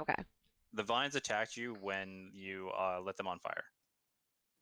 Okay. So if we Or- keep a good distance, like 10, 15 feet, do I feel like that would be far enough away based on what they're telling me? You would have noticed with your nature check that Cinder and Rook and the elk have already stepped on them, but they had no reaction. Oh, okay. And they're just like everywhere. Yeah, they're like starting to strangle the trees. Are the- if you like kind of look at them, does it seem like they're kind of all like vining in a certain direction, or are they just all wild? They are spreading out, but you do notice that the direction you are all walking towards, that the elk is leading you, seems to be the flow. Okay, gotcha. All right, let's So, follow the flow. as much as we can't avoid simply walking on them, let's not do anything hostile towards them. It sounds like would be a good Yeah, I idea. like that. Yeah. Although we can't rule out the possibility that whatever these are have warned whatever's in the middle of them. Yeah, it's very true. Yeah, We'll well, just have to keep going like we were doing, I think. I never thought we would have the element of surprise. These woods talk to each other. Like, I don't We mind looking. don't know how many of them have been co-opted as of yet. Could I I get can a? take a guess. Could I ask the elk like how far away they feel right now? Yep. So actually, you guys would notice that the light is starting to get brighter in the distance you are going. Garth would notice with his passive perception that as you're looking through the trees, you see that they start to stop being as thick as they were. It almost seems to be like a clearing coming up. The elk would inform you, Rook, that he probably senses a large cluster of them, probably about 200, 250 feet away. Okay, I am going to thank the elk for his help getting us here, and tell him to go stay safe while we handle this. I'm gonna quickly slide off the elk as he's saying that. You don't know what he's saying. Oh right, I can't tell. Sorry. The elk respond, "Are you sure, Sir Rook? I can aid you in this battle if need be. Are you sure? I am at your beck and call. You have called me here for aid, and aid I shall provide." Thank you, They're Elkie. Widow Elkie. All right. So as you all approach, are you guys going near the edge of the clearing? Can I hear my cat yet? No. You gave a very specific order, and I'm holding you to it. This is why I was like, is this what you want? What would you like him to find? The lotus petals. Oh, you'll go look for them. I punish you for specific things and I punish you for unspecific things. No, it's fine. I gave the order. Fair enough. It's like, do you want I him to would come like to back when he finds Faye? You're like, no, I want him to come back on lotus petals. I was like, okay. Cat's Okay, gone no, forever. that's fine. I did give that order. But I would like to vote for moving towards the clearing. While staying as concealed as possible, of course. I'm gonna, if we're going towards the clearing, I'm gonna hang back a bit. How far are we away so far at this point? From the clearing or from where he senses the Clearing. clearing, you're probably only about 50 feet. I'm gonna try to sneak up as best as I can. Yep. Wearing, Yeah, no problem. So you can roll a stealth check as you're approaching the edge of the clearing, for sure. I think I have disadvantage on it too. Yes, Wait, why? the armor they're in. Oh, Ah. with disadvantage. So upon sneaking, I'm also trying to find cover as I get to the clearing edge, so I can kind of observe things without being seen. Hopefully. Yep. So you guys could hide behind like tree trunks and everything like that because it's what it is the very dense forest that you're in starts to taper off. As in, when you come to a town, there's less trees in the area. They're more placed out almost strategically, unlike the forest you're in now, where it's just trees and bushes everywhere. So you can definitely hide behind a tree trunk. As we get to the clearing, I'm going to observe whether or not these vines are still active. Yes, there's no mistaking it. As you are looking out into the clearing, you see they are all over the ground. Hey, as Rook gets to the edge of the clearing, can I cast protection from good and evil on myself? That lasts for 10 minutes, so you can do that if you like. Great. All right. If I see Rook casting protection from good and evil on himself, I'm also going to sort of quietly start thrumming along on my lute and give him bardic inspiration. Okay. Bardic inspiration, a minute or 10 minutes? Minutes. 10 minutes? Okay. I just don't want you guys wasting your stuff. So, as you get to the edge of the clearing, 11 minutes later. Colvid went to the edge. Emrys, you went to the edge. Rook, you went to the edge, right? Yep. Okay, so as you guys are there, all of you can roll me a perception check because you are all going to be scanning the landscape, I assume. Yep. Oh, for fuck's sake! What? Oh, for fuck's sake. All right, Emerus. I don't know what you guys. guys are looking at, but Emerus is the only one who can scan. So, That's it. I'm just staring at this tree I'm in front of. so Calvin, just nose you are against it. doing like the the secret agent movies where the guy is just like deking out from behind in the tree very quickly, rapidly, to the point where he can't perceive anything. He's just so afraid of being noticed. You're doing that. You're like, okay, look out, look back in, look out, look back in. There's a tree. I see another tree. A bush. Yeah, that's a bush. Did I see a building? Probably not. It was probably just another tree. So that is Rook. It's just being Rook staring out. The dream you had before is probably running back through, and you're just staring off into the distance. Emrys, you would be the only one to kind of see the landscape. You see there are a couple houses. Many of them, originally made of wood and stone, have started to become decrepit and falling apart. The roots that you see are spreading throughout this region, have started to almost crush the buildings down into rubble. You see off to the far right of where you are is a large pit of a large dirt mound. With a 12, you see it almost looks like there is a hole in the middle of the dirt mound that is quite large. It would remind you of something you've seen recently in the past. From there, you see more towards the center of where all these collapsed buildings are is almost a barracks or a stronghold, not very large in size, but is well reinforced. You see there are wagon wheels, there are shackled up wood pieces, and it looks to be a makeshift fence that has been built around. You see two very small figures standing at an opening from there. Yep. What do the figures resemble? Can I see that? With a 12 and how far you are away, you see the two little small figures, very small. Just like, clearly, waist size. Clearly creatures, like they're alive. Oh yes, for sure. They are moving. You can see them going back and forth. Do I think if we were to, like, what time it is it right now? Or right now it's early morning, so probably as you guys have been walking and taking your time, it's probably you guys went to bed pretty early, probably about 6ish in the morning. So am I certain that if we were to exit, despite how we are hiding, if we were to exit the trees now and go into the clearing, that we would be easily seen? No, you would not be easily seen because, like I said, there are trees scattered and there are some rubbled up buildings leading up to where this more fortified area is. If you are all quiet and because it is still overcast in this area, you could, if you guys are stealthy enough, you might be able to approach Stronghold without being warned. Well, then I turn to my companions and suggest that we use all these obstacles as a means of cover and try to sneak through. Sounds good to me. I'm not sure about the stag. If it is something that we can bring along to help the battle, that would be a great help. But I don't know how sneaky it's going to be. Can we go around? Is it like super big? With it, with a perception check, no one knows. Oh, okay. It's a large stronghold, and you see all these other Right. buildings, but due to very low Those perception terrible checks, you can't see perception what's checks. further past. Yeah. I wouldn't worry about the stag because Rook, tell me if I'm wrong, but that stag could probably close the difference between the edge of the woods and the building in about 4 seconds. So we could sneak up, and when needed, I'm sure your friend could charge in. Yeah. Mm.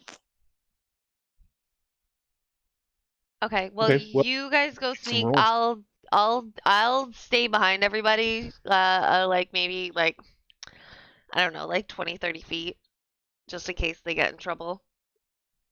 Stay within range of your crossbow is. Oh, for would be sure. I can. Yeah, I can shoot quite far. I'm staying in cover. You guys are stealthing up. Yeah. Are you going through the stronghold, or are you trying to see if you can see any way around? I think going through the stronghold would be the best idea. What do you think? Everyone else? We're going for a straight line anyway, so let's keep going for a straight line. Yeah, give her. I got your backs. right, so as you guys are ducking through the clearing, going from tree to tree, kind of trying to mask your approach, I need everybody to roll a stealth check, and you all know that I do it as a pass-fail by the group. Oh, for the okay. So one natural, one won't screw the entire group. It's just pass-fail based off averages.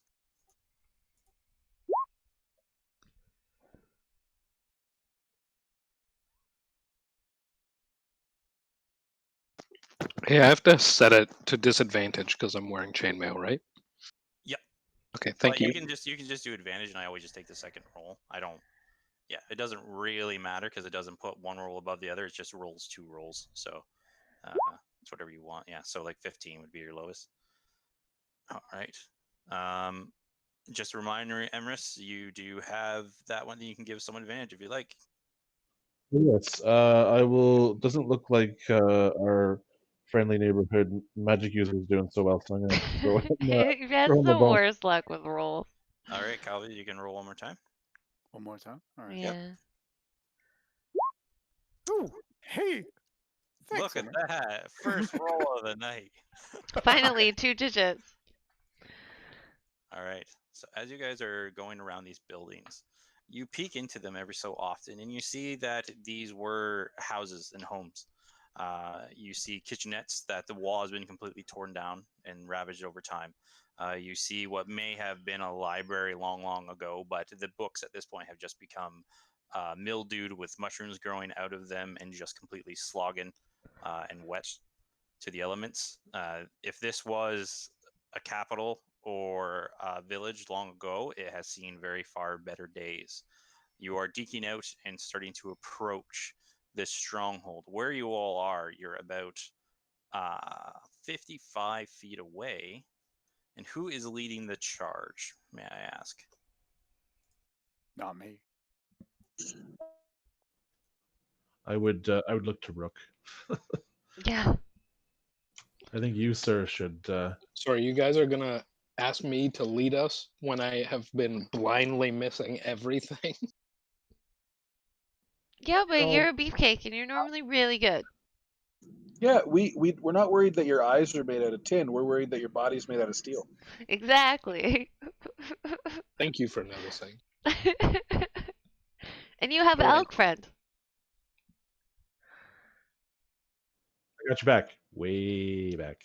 Yeah, just you don't know the order for battle map. So I'll follow up behind Rook if he agrees to take point. Okay. I'm at the absolute back. All right. I'm happy in the middle. I'm just in front of Cinder, I guess. All right. Sounds good. So I will do this. And Rook, are you mounting your elk, or are you just having him walk beside you? Mounting. Mount, yes. There you go. So you get atop the mighty elk, and you are sitting atop of it, and you have no more disadvantage on stealth because you're not making noise. The elk is super quiet. Ooh. Does is there room for me on that elk? Rook is super heavy. You could try and go on, but if this thing really starts taking off, you might get thrown off the back. Oh. It's fine. 3 normal people, but only 1 rook. Maybe Garth could if he's little.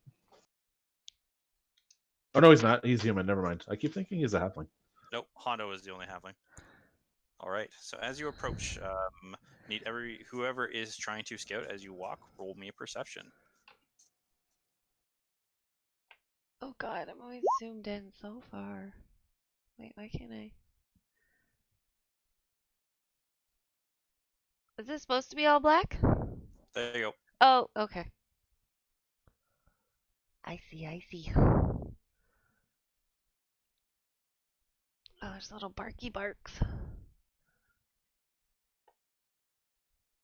All right. So Garth was a 24 and Emrys with a 16. What is that? So Emrys, first what you see is 2 little impish type people standing at the entranceway. They look to be having almost what looks like rootish type armor all along their body, and they are looking out, but they have not seemed to notice you. The roots are protruding through the fort and coming out, but it also going all the way around. So it doesn't look like the roots are coming straight from here. You do hear voices that are talking into the distance. One seems to be much louder than the rest, but from your distance, you can't make out exactly what they are talking about. Garth, you do notice something very odd, though. In the distance, within the stronghold, there looks to be a green light that is emanating farther in. It is almost seems to be going higher up into the sky, but it is very faint. It's almost like it's like a shimmer in the air of like magical essence that you can see due to being a magic user, like a pretty well versed magic user. And with your 24, you see past the stronghold, farther in the distance, up a cliffy ridge, you see a very large manor house surrounded by trees. Okay, I'm going to cast message and explain what I see to Rook.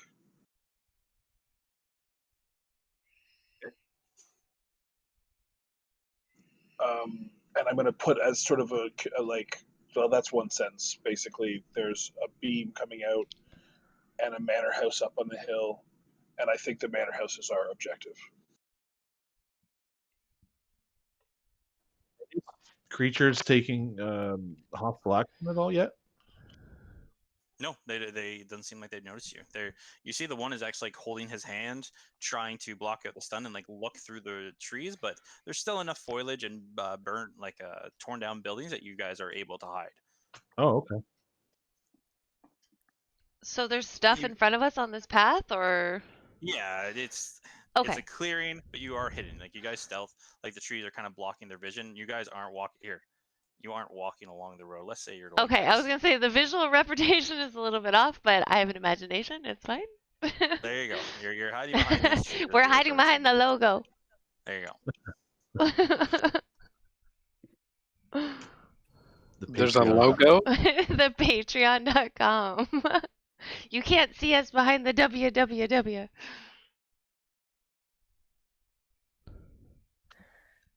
All right. What are you all doing? Still listening for my cat. Cat hasn't come back yet. Bitch hasn't found any lotuses. Otherwise, I mean, I guess in that case, wait for the cat's return if you wanted. You guys can attack. You guys can go around, do whatever you want. Do we want to go around or do we want to go through? I'd whisper to the party that I can't hear the cat. So your instruction was to find a lotus tree or lotus leaves? Lotus tree. Or lotus leaves. Something. Yeah, you said and when he sees the lotus petals to come back. So it hasn't seen lotus petals. And we haven't observed any giant lotus tree approaching this place, right? No, we can't see anything. Let's just give her. Let's go in. We're mighty adventurers. Well, we have the opportunity or the advantage here, so let's plan an attack.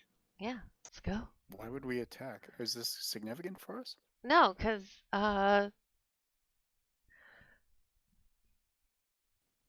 see into I can see all the way in. Actually, see there might be fun stuff in there. So with it, you guys can see, but these are more how you would say outlines of things. You can't actually specifically pinpoint. Oh, there's one of those there. There's one of those there, because it's pretty far away. It's just like, imagine you have normal vision because you guys aren't like eagle eyes. This thing is like 70 to 100 feet away, so you can see an outline of things, not just I can pinpoint exactly what is going on. Right. I can see tooth pixies in there. Well, we can't technically see them. You can see outlines of little small things that seem to be going around. And Garthus is 24. You would be seeing that from these little small outlines, there is yes, you are. It's daytime. It's daytime, and that's the problem, is that you guys can see as you would normally see in daytime. So Garth, especially with the 24, you see that these little green beams of light are coming out of the small little outlines of figures, and you see there is a gigantic mound in the middle. So yeah, let's just make some assumptions here. Like, this whole terrain is corrupt. There's these evil vines. Well, evil. There's these vines that are obviously no good.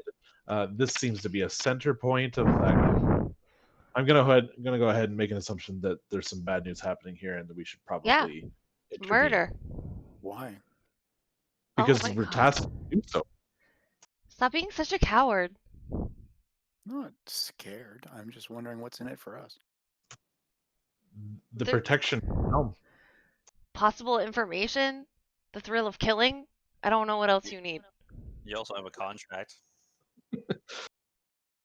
Yeah, but I don't really We're- worry about gold that much. So Rook and I are seeking the rest of the soldier troop, and if they're held here, then we need to pursue it. And this seems very likely. And I haven't seen anything from these particular faction of otherworlders that have led me to believe that we shouldn't stop whatever they're doing. I'll just shrug. Fine. If you want to, fine. Yeah, we do. Can we address Rook's vision issue for a second, though? Is this what it? Did you scroll all the way to bottom right? Because that's where we are. Yeah, I just see me and then like a tiny sliver of terrain and everything else is black. Oh, you're the new Hondo. Oh, there we go. Fixed. Thank you. Got it. Stupid limited field of vision. So okay, either way, once we take hostile action, I'm going to cast a spell, which will essentially, I describe it as an aura of angelic energies that will damage enemies should they enter the aura, and they actually move slower. And I'm going to make sure that all the targets here in my party, including the elk, will not be affected by that aura. All right, so I need everybody to roll me initiative. Before we do that, can I say I cut my hand? No, so what it is you guys are getting a surprise round because you rolled really good on stealth. Yeah, Oh, exactly. okay. So you guys are, you all are. So we're gonna roll initiative to keep going forward. Oh, But you okay. all are getting an action before anything kicks off. Okay. Like you guys Okay. are doing. You're in the woods. You all can do whatever you want to do real quick, like one action each, and then the things are gonna kick off. Okay. Mm. Do me and elk take us the same turn, or do I roll initiative separately? I'm gonna make it simple that you and Elk are gonna go on the same turn because you're riding it, so it kind of wouldn't make sense to be like, I'm going to ride, and you must wait Oh. 5 turns to attack. Awesome, thank you. I don't know what my actual range is for my crossbow. So Rook, you Is just it- need to click on your token and roll initiative. You're the only one rolling on. I'm AFK a second, but my action is going to cast comprehend languages on myself. Well, you know what? It's 10 o'clock. Before we kick this off, we'll take a small break. Yeah. It's fights, and fights take a while. Is that a cinder hand or a light crossbow? It's a light crossbow. I'm just looking it up. Because I know it's like fairly far, but like. If you open your. Oh, 80, 320? Is that sound right? Yep, so 80 is at standard. Anything over 80 is disadvantage. Is Up to 320 disadvantage. feet. Right, Yeah. gotcha. Okay. Okay, so I'm good. Pretty good. Rook. I good. Is it hand crossbow? So everybody can take, say, 5 minutes and grab water, grab tea, take a bio, and we'll go from there. Awesome, sweet. Oh, can I? I could potentially shoot that motherfucker. What? That's so far.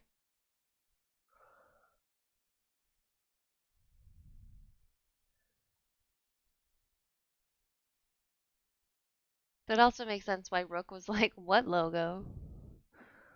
Yeah, I was trying to find it. You're like, what logo are you talking about? I see nothing. I was just moving my token around so I could like try and read what the bottom said. Funny. And I think I can only throw things my strength.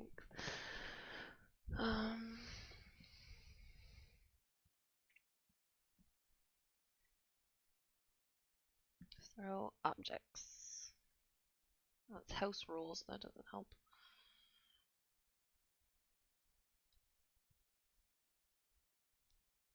I think I could only throw it 10 feet before.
I have returned.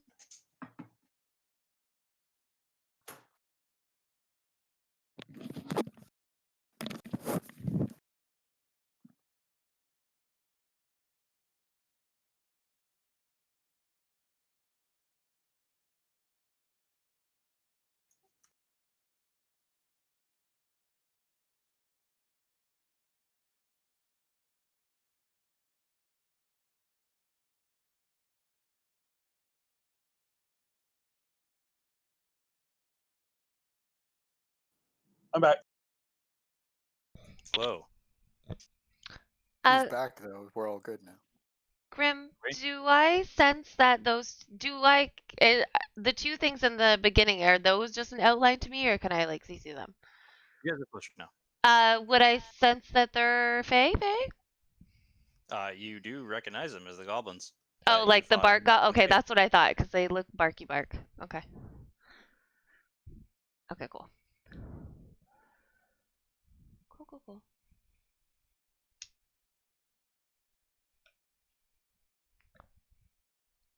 So everybody's back. I don't know if Corey is. I'm back. So we got Gart, we got Calvin, we got Cinder. I don't know about Rook or Corey. Yep, let's wait on. I didn't think it was going to be an RP session, but it turned into an RP session. Imagine that. I mean, you and I had to talk about that, so I was doing my best. Not very good at it, but I was trying. Back. Questions is the key.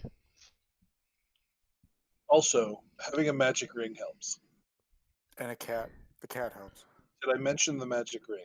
I Oh my mentioned the god, cat. you need to get over your dumbass magic ring. That's cool. Oh, you have a ring? I didn't know. Just waiting on Rook now.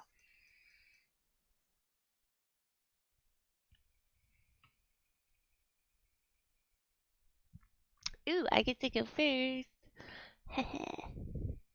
So Twitter has permanently banned Trump. That's hilarious. Yeah, Yeah. I noticed that. I think it's actually a really, I don't know. It's not a step I'm comfortable with. The whole freedom of speech stuff. Yeah, that one. Thing is, it's a free platform, so they can do whatever the hell they want. Yeah, also some I people need to understand shut that. up. I totally get it. But just the precedent, I think, is it's a nasty. I don't know if you guys have done much Roman history, but like that's kind of how this shit starts. It's getting a little weird. Started though, really, in a way. Pardon me? Already started in a way. Just the If Yeah, I no, was it the Twitter started. people, I would do it too. It started when somebody burned a city, and nobody said it was like a bad idea.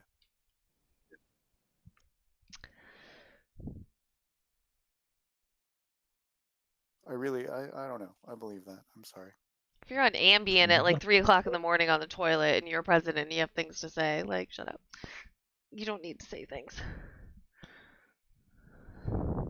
If anything, it should be literally those kinds of things should be governed by the government, should be controlled by the government, and they used to be. They used to be like Barack Obama and presidents before that had specific BlackBerry cell phones that they weren't allowed to, openly communicate outside of the government the way anybody can now with things like Twitter. Yeah, that makes sense to me because it's so like it's not formal. It's like It's not he cannot treat it like a public platform. The government should be- yeah. And I'll say I don't like the way Trump used it because it's supposed to be like a transparency thing. I thought that would be a step forward, like a little bit of transparency in government. I was hopeful when he got Ew. elected because No. of that. I was like, well, I would like to see more of why the United States makes their decisions. That would be lovely.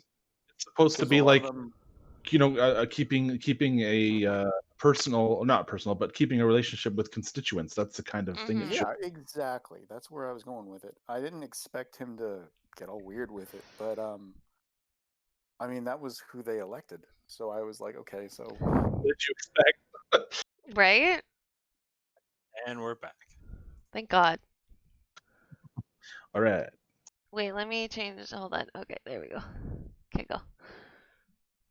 All right, so you guys are kicking it off. Who is doing what? We can go down the list. So Cinder, you're the kick off surprise round. Okay, I'm going to cut my hand and I'm going to smear the blood all over my crossbow, and then I'm going to load 2 crossbow bolts into my crossbow. I don't know if that's a thing, but I get 2 attacks, so I'm saying it is. I just randomly like upgraded my crossbow. No, I can reload it twice, so it's whatever. But I'm going to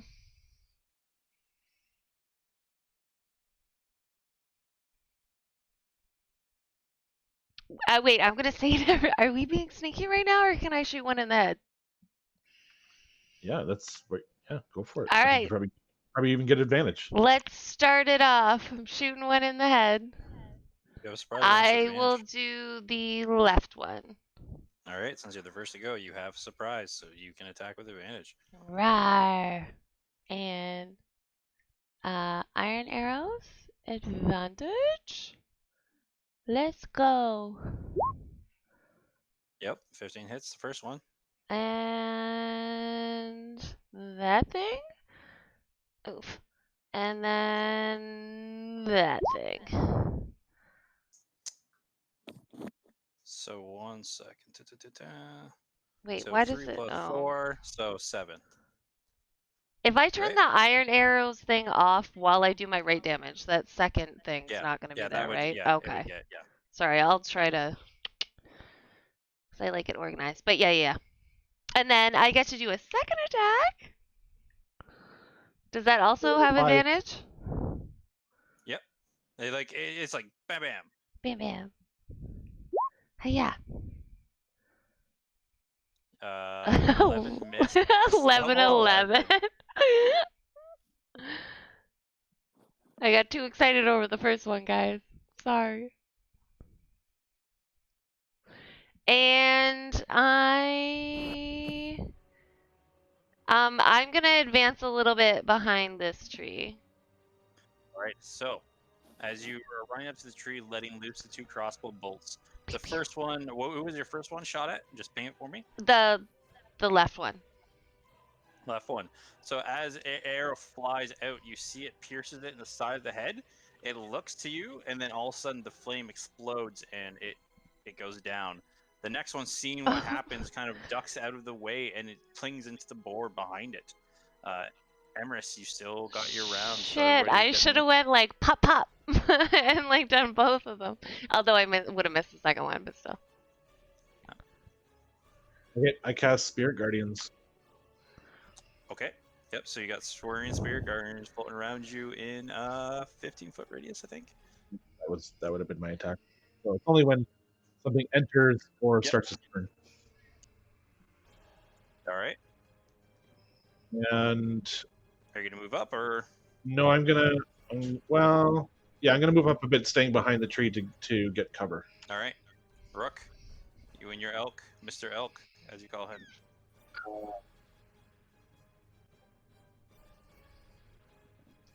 So elk, I'm gonna charge at the remaining guy. And are you gonna be riding the elk pretty much this fight, or because I can group you guys? Yeah, that would be great. Fucking ride him into battle. Rah. There you go. So when you move one of you, you move both. That's sick. Rook, you're so badass. Wow, that's sick. Okay. Right? So right off the bat, Rook, before you attack, your elk would get trample. Yeah, I was gonna. Oh.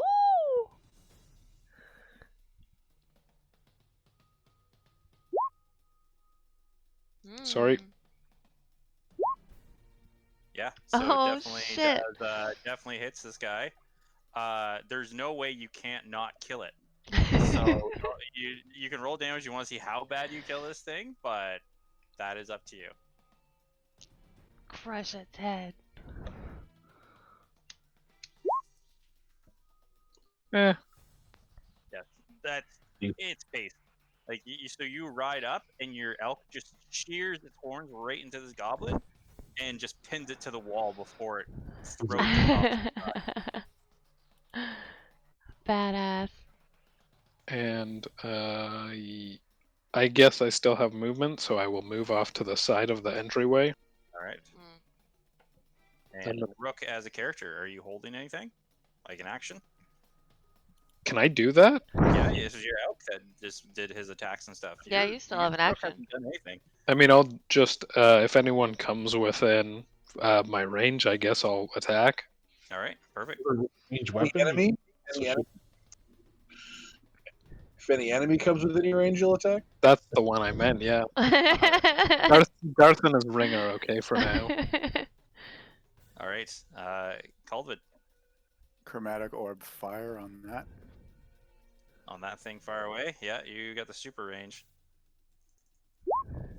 The super range.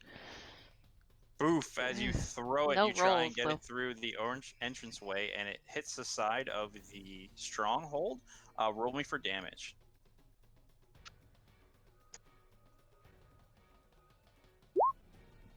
$18 fire damage as you see that the one wall starts to erupt. I thought it was gonna hit. Yeah. That'd be critical. Every time, dude. Every fucking time. Anything else? No, that's it. All right, Garth. I'm going to cast Comprehend Languages and get my crossbow. Okay. This is your action. All right. No, I gotta do some things. One sec. So that was your surprise round. Let's see how everybody does.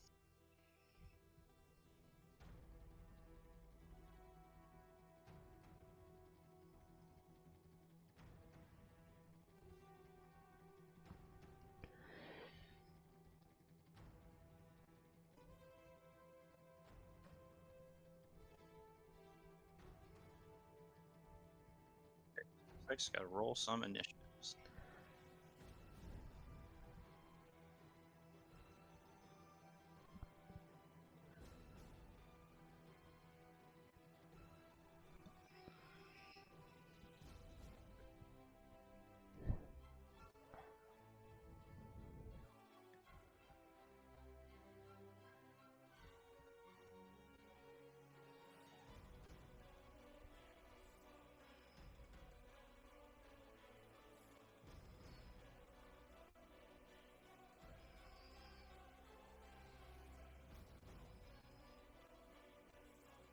Alrighty, so next one is Cinder. I don't think anybody rolled higher. Nope. I get to go again? Yep, it's your turn. So you guys start to hear screaming from within the camp. Garth, you would understand because you comprehend all languages. You hear a voice.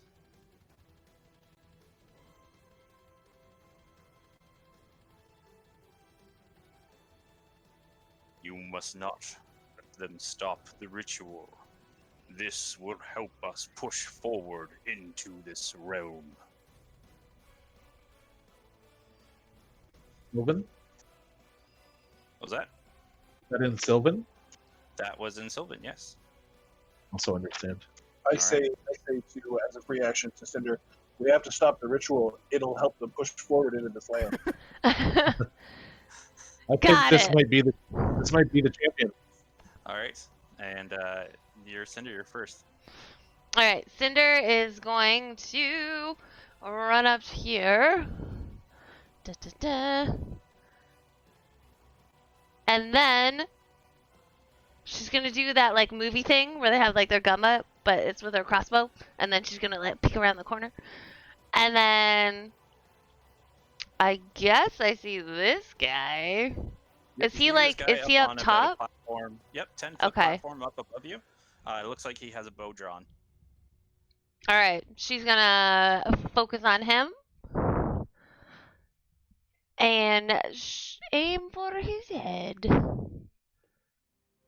I don't want to use my iron ones, so she's gonna reload with her regular ones, and then go bam, bam. Whoops. All right. So roll me damage on the first one. First one is that plus right. Okay. Are you using just a normal arrow? Yeah, on both of them. Yep, no problem. So the first one for the 9 damage. Okay. Still up after the first arrow thuds into him. And then second one hits, yeah? Second one does hit, yep. Okay, so that, and then plus right damage. Yeah, so as you go and lean around the corner, you see this. They have shambling clothes on them. It looks like they have more intricate armor, but this one as well. You see, like the vines and the weeds are starting to strangle their more humanoid form. Unlike the creatures made entirely of vines, these more remind you of the bandits on the road that had the odd shape on them. As you see this guy snickering as he's pulling back his bow, you slam 2 arrows into him, and as the fire explodes, he hits the ground. Okay, and then I'm just gonna yell out, I took the archer down, and I saw 2 more mire malls. And I'm done. All right. This one here is going to rush through the camp. Does anyone speak Orcish? No. I do. Really? Hey. Oh, right. I was Comprehend like, what? Can't speak. You hear like maniacal laughing. He goes, "I will crush them for you," as he's running towards his big axe. But he can't do anything else except for run. Big lumbering orc. I say as a free action to Cinder, they have an orc and he's going to try to crush him. Us. Cinder will like thumbs up.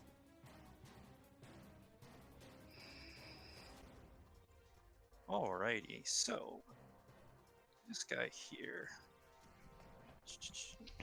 Oh. he's gonna move down here, and I need you, Cinder, to make me a DC 15. Nope, never mind. You don't have to do this. Oh, okay. So, Rook, you would see it before Cinder does. All of a sudden, you see the shadow that she is casting starts to stand up directly behind her. Oh, what? Behind Cinder? Yes. Like as her my shadow? Yep, her shadow that is protruding from the back of her starts to stand up, and you see that the weapons that Cinder has on her, the shadow does, and stabs her in the back. Ah.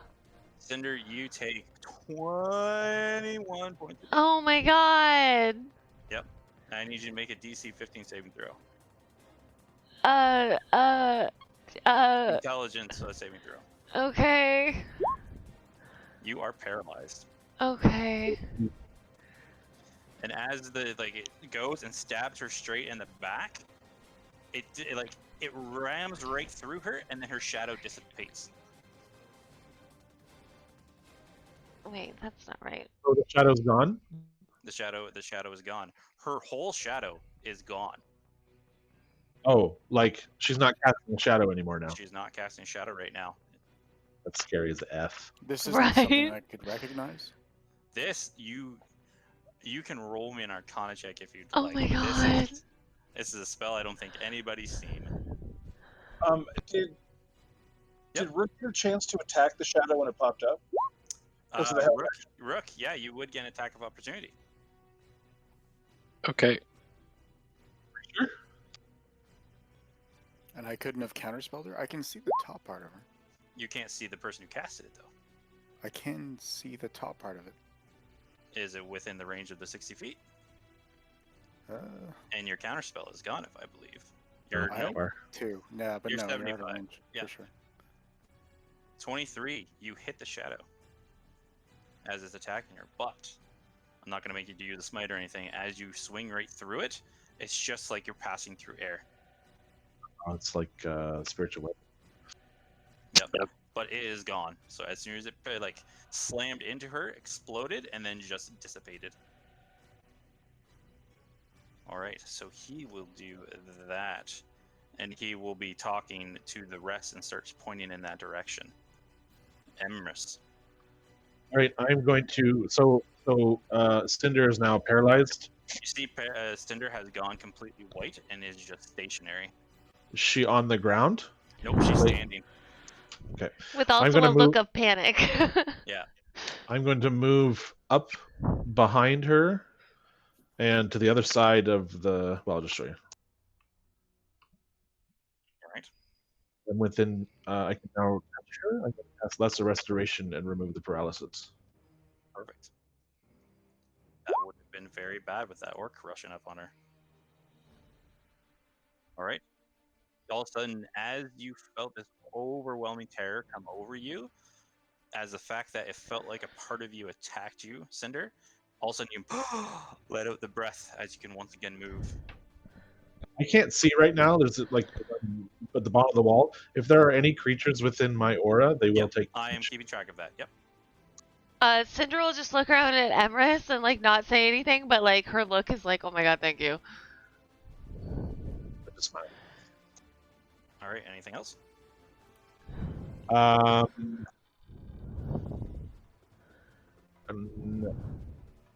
All right. As that happens, let me roll a d6.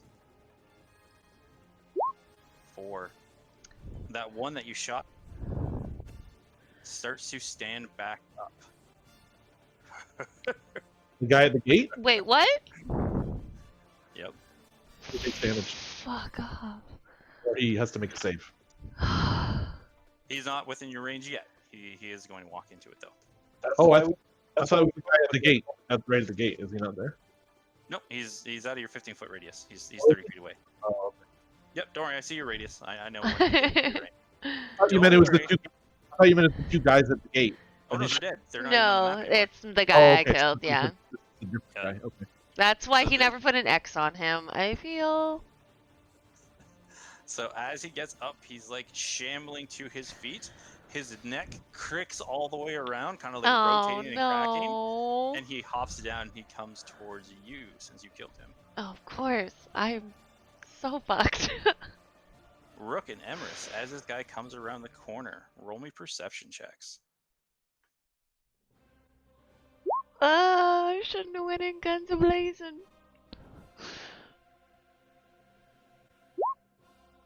Both of you notice that this guy, underneath the vines and the tattered robes, is wearing Undying Sun's armor. No. Saw that one coming. Yeah, I thought about that because you mentioned the bandits, and I'm like, it could be the soldiers too. So this one, he comes up, grabs his spear, and just slams it down on top of you for 6 points of piercing damage. And you see he lifts up his hood.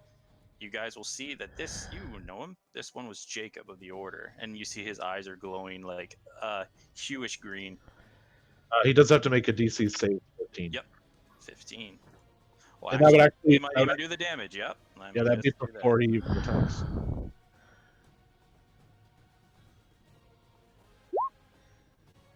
Oh, and you do how much damage? Roll for me. We'll just use it for this round. He fails.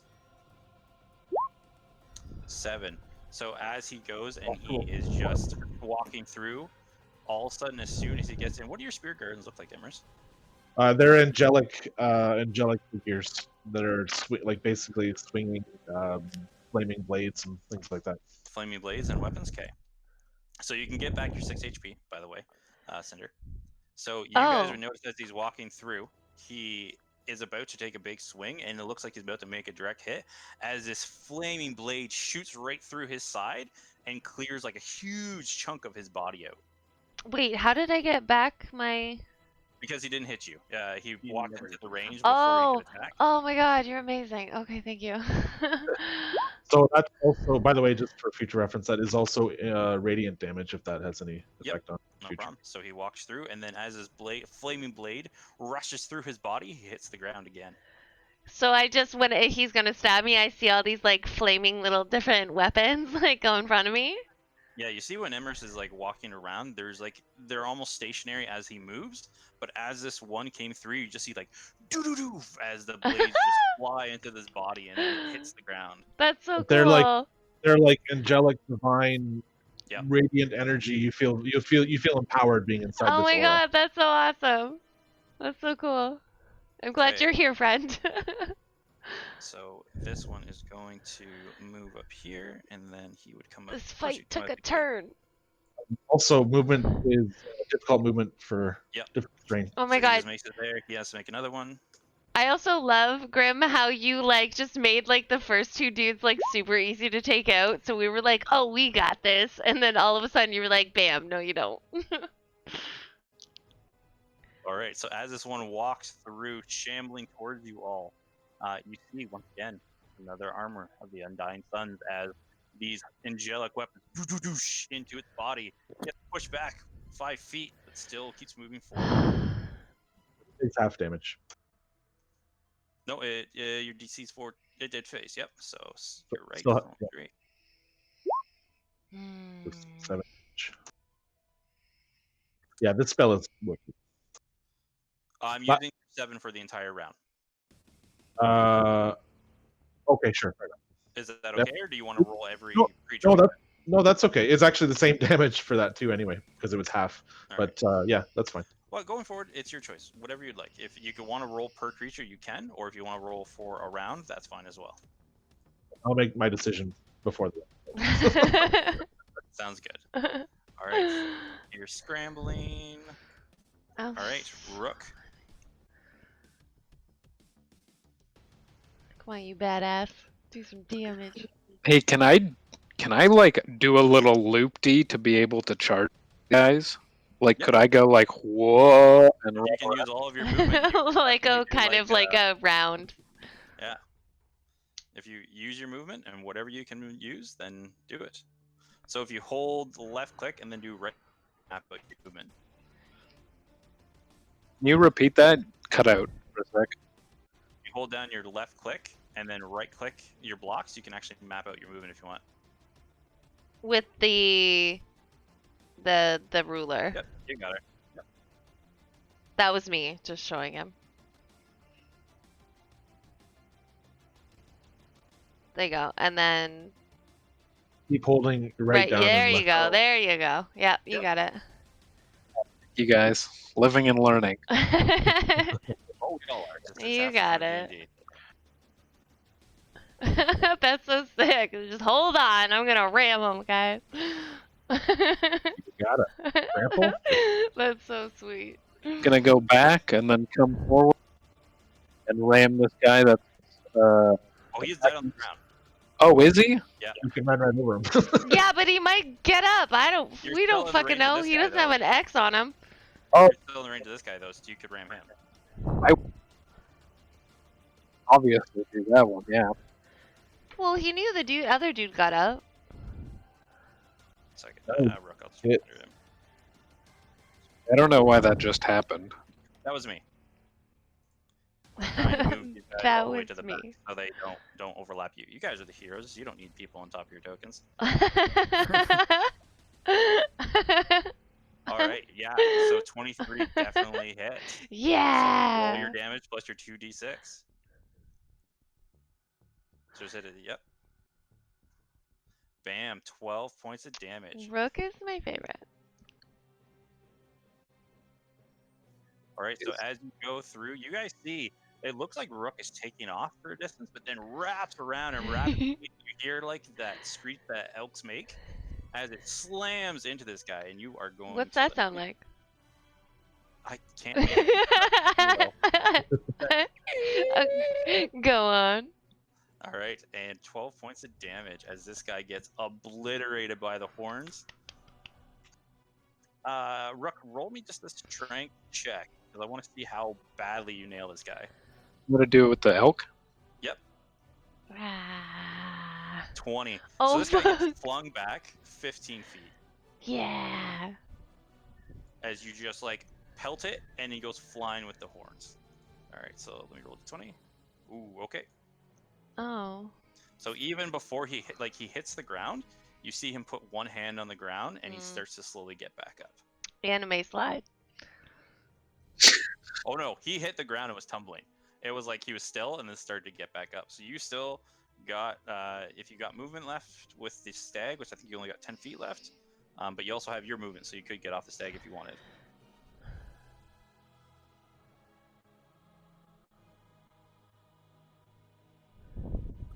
I will move Are you moving with the stag or just by yourself? with the stag.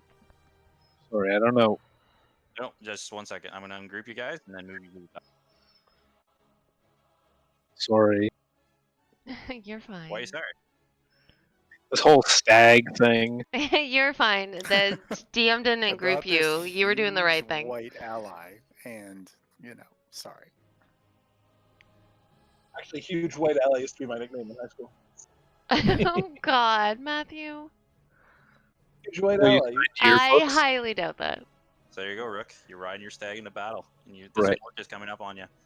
And I'll try and take a swing at old orc face. Yeah, no problem. Oof. Oh an 8. Your no. first attack misses. You got one more. 16 does hit. Collides. Take his head off, Rook. You're just still getting used to fighting mounted. Yeah. 10 points of slashing as your blade comes down. Your elk rears, and you slash this guy across the chest. It looks like it hurts, but he is just like. Oh fuck these guys. That's it. All right. Alvin. All right, phantasmal force on the orc, Okay. and the image I'm trying to project is of Rook on his backside. Rook is behind him, attacking him. Yep, that's fine. Yep. Intelligence saving throw, I believe. Yes, intel. 17. He wins. That beats me. Freaking an orc rolls a 17. That's weird. It's my luck right there. Yeah, I know. You. Anything else? Yeah, I'll move up 30. Let me check 30. All right, right into the aura. Is there something to show his aura? I can see it. I think it's only I only you can't. and I. What I can do is I'll do this. 1 second. I will make him emit light within. Yeah, like something. You could give me an aura too, Dungeon Master, that we'll let everybody else see instead. Yeah, can't you right click on your character and there's like an aura thing? I can do it to myself, but apparently other people can't see it. Oh, yeah, I can't. I mean, I guess I Who's- could like judge 15 feet from you, but I'm not that I smart. know in half the another game, time. in another game, my buddy plays a cleric, same spell, and the DM has to create that aura for him. 20 foot radius, right? It's 15. 15. Yeah, see it now. No, I don't see anything.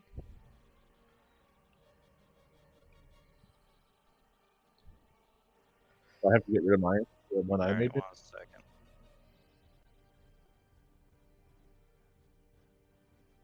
How about now? No. I mean, I What? can just mental No, that's note. fine. I'll figure it out. That's okay. I can just mental note. I'll just stay in 3 squares of him.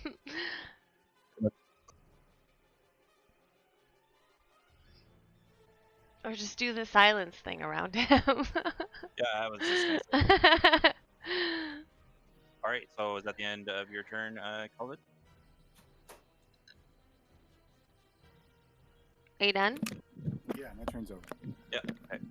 This one is going to do the same thing as that one, so he's gonna skitter. Bump. This guy comes into the fray. I hate when I can't see things. It adds to the tension. I don't like it. I want to know it like for like movie aspect, like me watching it. But yeah, I get it.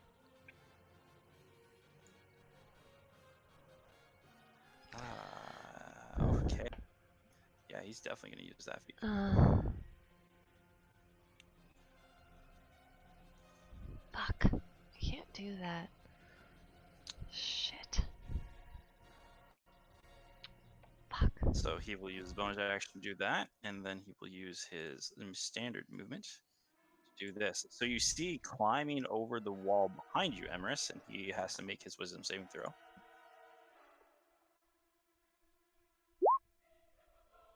Fail. Do you want to use the 15, or do you want to roll over your damage? Oh, well.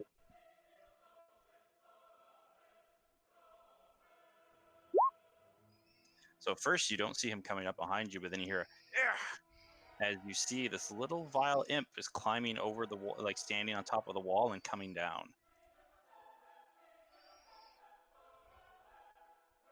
And he can use lots of movement to come up behind Emerith, and he's going to attack. 1 sec. Gotta do my recollection. No, he will not go for Emrys because Emrys has not. Nope, Emrys has. Yep. I have to get. This guy has a certain thing he has to do, so okay. 17 to hit will not hit you. So he lets out this little razor, licks it, and then tries to slash at you twice, but misses. He already used his bonus action, so that's the end of his turn. Card. All right. So here's a question: how far am I away from that ritual? Pretty far. Like which one against the cinder I gotta roll? Probably about 85 feet. Less than 120. I'm going to give myself Bardic Inspiration with a bonus action, and then my action is going to be to cast Dispel Magic on the ritual. You need to roll me a d20 plus your modifier. Okay. You need to roll higher than a 15. This is an ability check. Yeah, coming up. Yep, so your spellcasting modifier, which I believe is Charisma, so whatever your stat is on that, say 4 or whatever, so d20 plus that.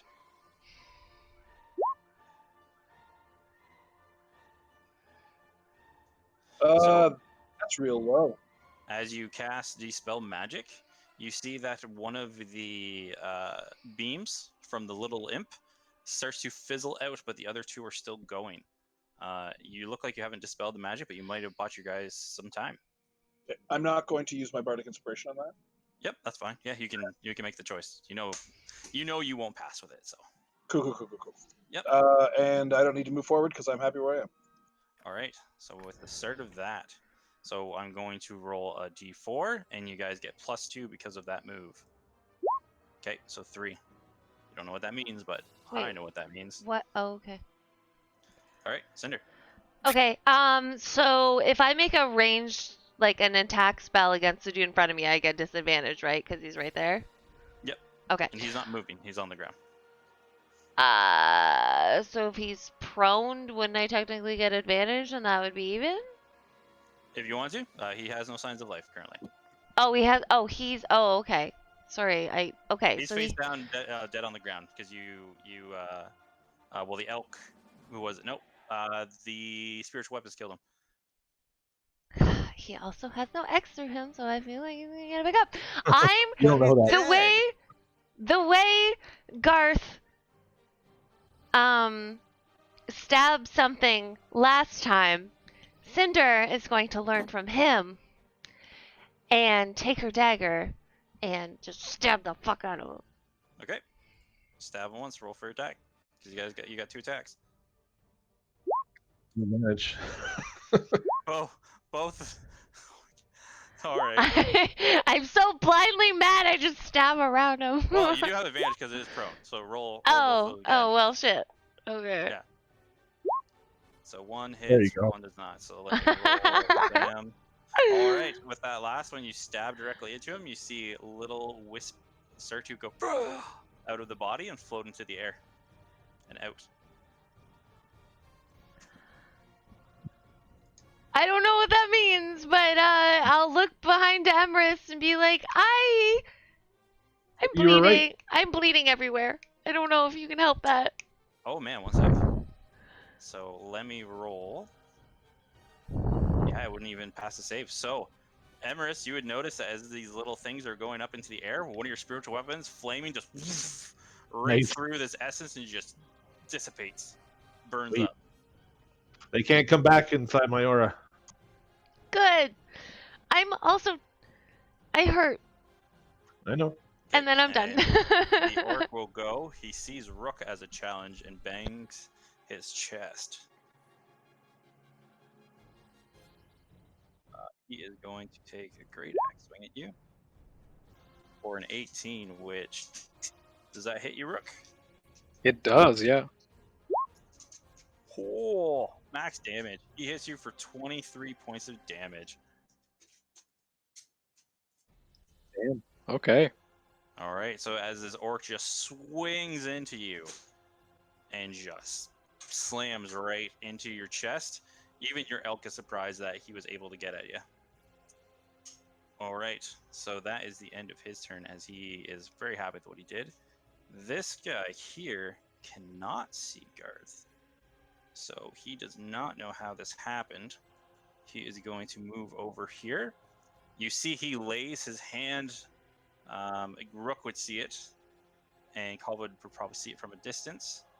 Colwood, roll me a perception check, as yeah, because Rook's definitely gonna see this.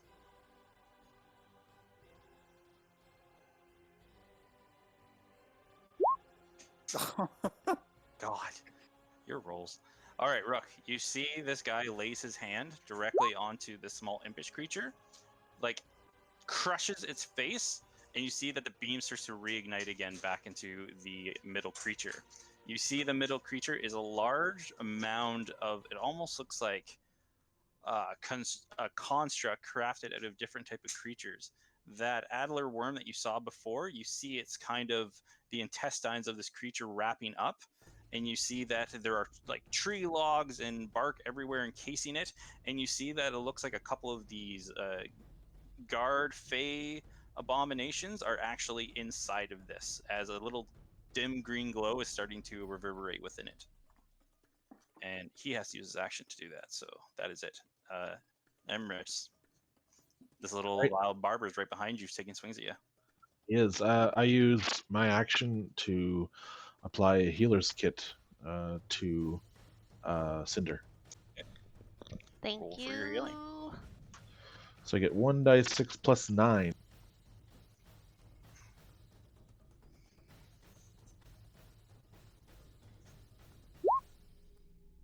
Oh, I rolled a 1. You get 10 hit points back. That's okay, thank you.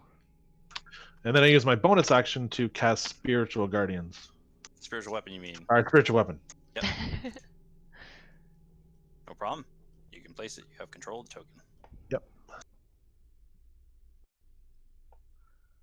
All right. And it's going to smash that guy.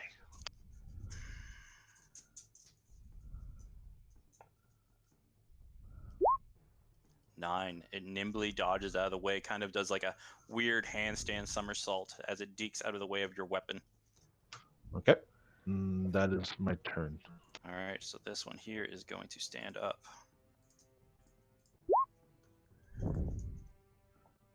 Oh, I use a free action. Cinder, please help with this little one. Little one. And This little guy beside me. Oh, I see him. Yep. one is going to come and take a swing. Oh my god, I'm rolling so good. This is terrible. And Rook, you take 2 points of piercing damage as you see one of your comrades comes up and grabs his spear by two hands and jabs it right into where the orc has his war axe. I didn't like him. No, he was always a dick in training.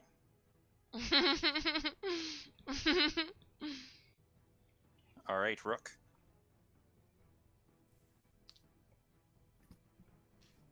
So I'm going to move back.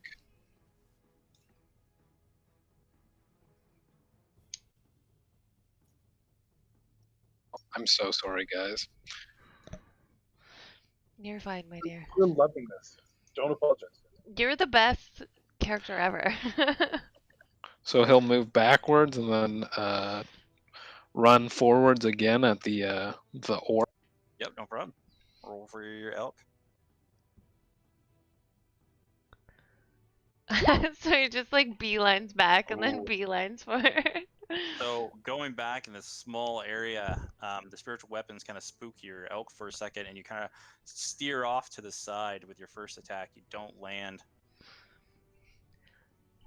It's okay, Mr. Elk. They're on your side. And then Rook will just take a swing at him. One sec. Just gotta double check your character sheet for a second. Rook. Yep, no problem. Yep, so Rook takes the swing. 15 definitely connects. For 11 points. Rah.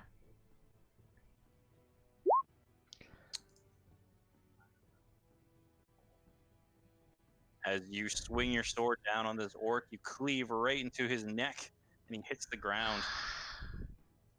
Huzzah. Anything else? Can I continue the elk movement? Yep. Can I squeeze like past this guy? You'd be going through, it'd be a tight squeeze, and you would get an attack of opportunity from the guy who's swinging at you.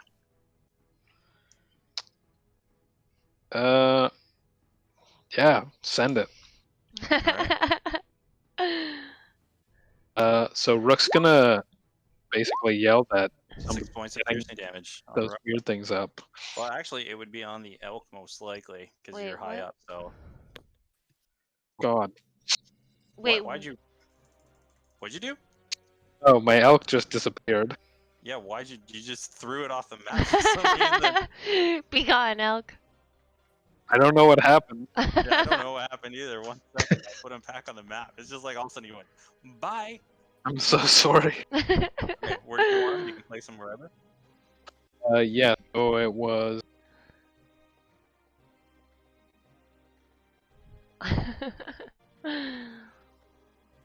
I'd like to go with him if I can. Yeah, you can. I just gotta fix it. All right, so your elk takes 6 points of damage as he spears into the side of the elk because that's a lot easier to hit. And yeah, that's it.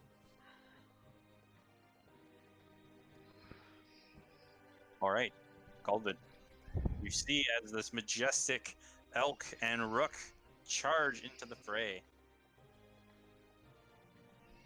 I'm gonna take a quick sidestep.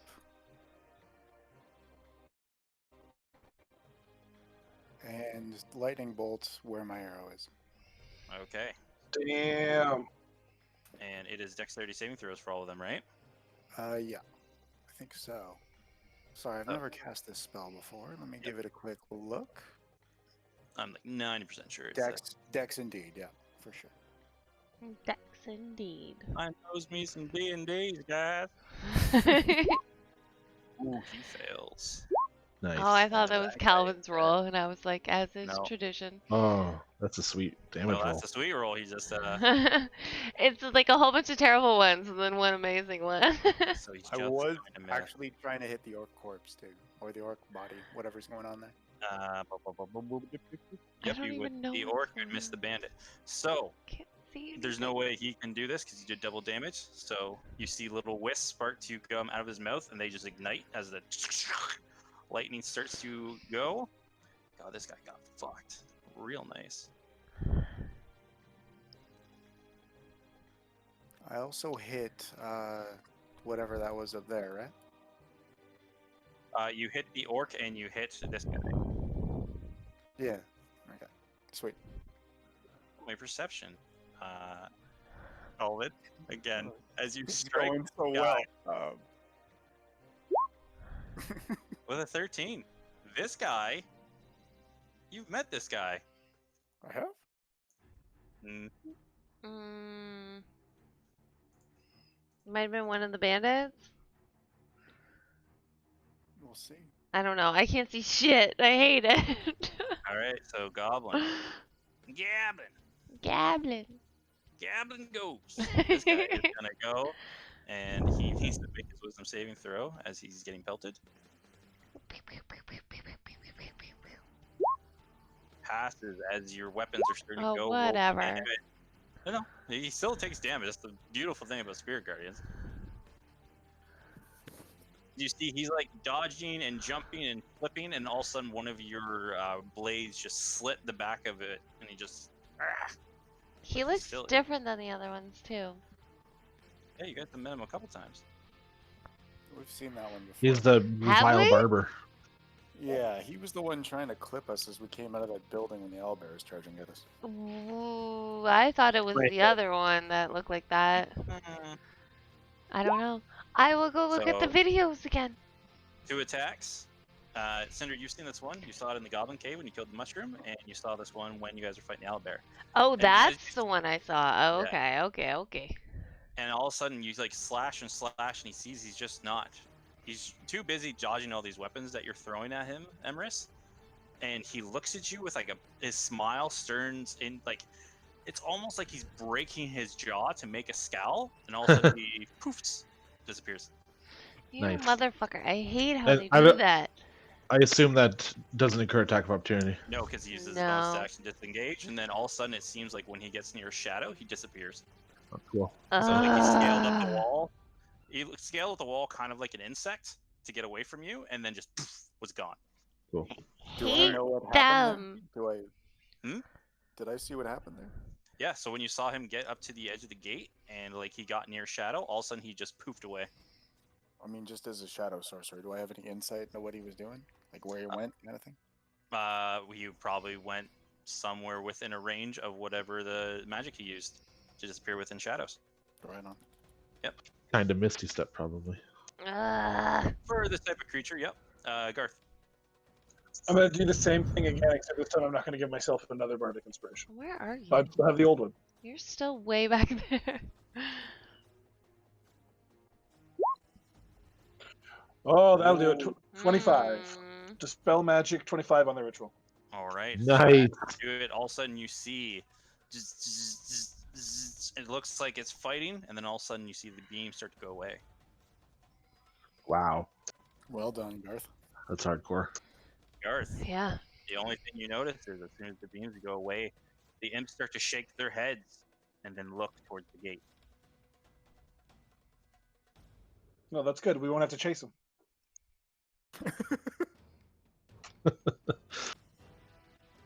Let me roll. As a free action, I say to my ring, now I've royally pissed off everyone inside those walls.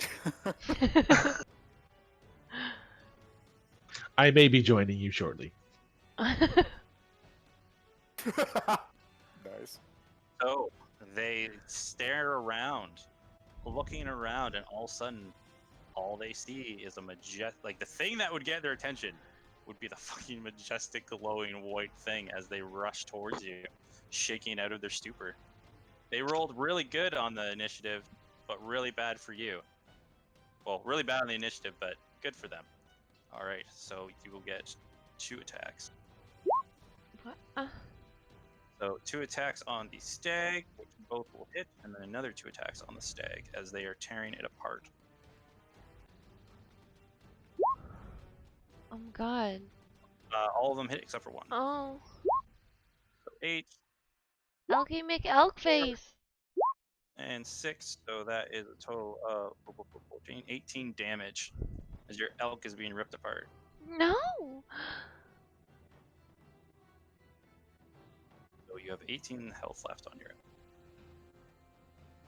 All right, Cinder. Okay, Cinder will look to the spot that Emrys was like, hey, kill this thing, and she'll notice that he, like, kind of pops out, and she'll, like... I just kind of shrug my shoulders. He's gone. She'll narrow her eyes at that and get kind of peeved. And then... okay, so is this dude dead? He's standing around. You saw him as Rook blasted through towards the center of town. He stabbed the elk. He stabbed the elk. Okay, I'm gonna move over here, so that's, I guess, 10 feet, so I can see what the fuck's going on. And then... Okay, and then there's that guy.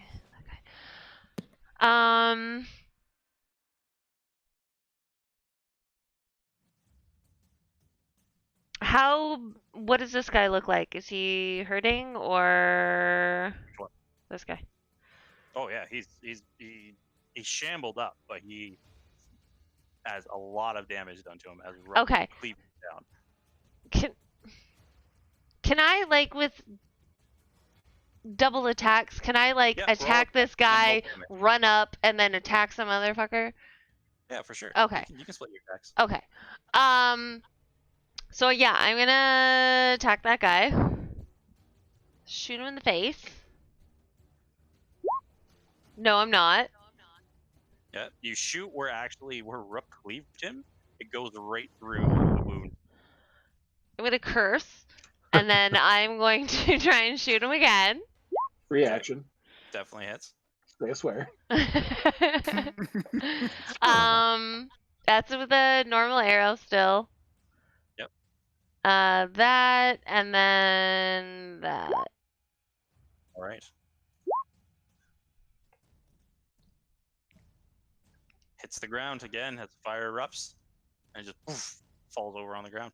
And then, okay, so that was, I think that was 10. Or 15, I guess. And then I'm going to move an additional 15 up to there.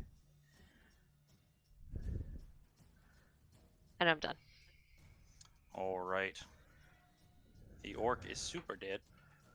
Super dead. This guy, seeing that the ritual has been broken, and Rook coming in on this majestic steed. Fuck, he got hurt real bad. Give me 1 second. What is the ruler button again? It is the little circle with the stick sticking out of it underneath the magnifying glass. Baller. There you go. I'm going everywhere with the ruler. You can also hide from others if you don't want to give the plan away for the DM.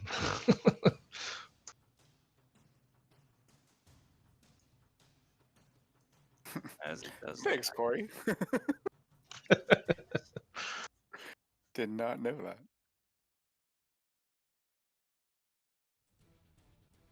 Okay, he is doing something, but you guys, well, actually, you guys don't see, don't hear, or anything of what he is doing, if he's doing anything at all.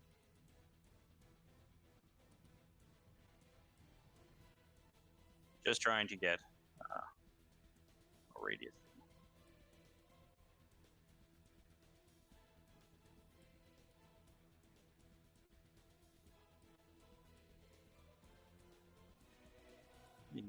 Yes.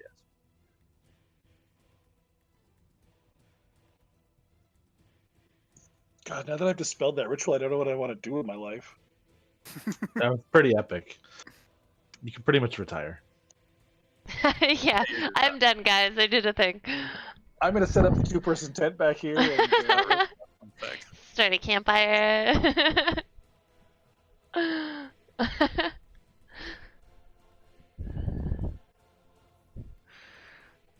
I mean, that's fucking badass, though. Yeah, you guys have one more turn. There's like beds and shit around here, though.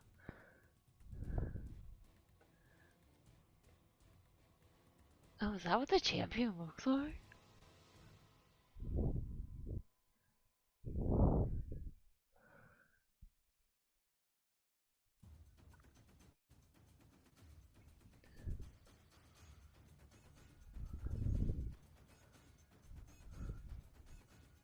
He's not doing the fire. fuck. Right, this is all that. It's not fire. It's all I have.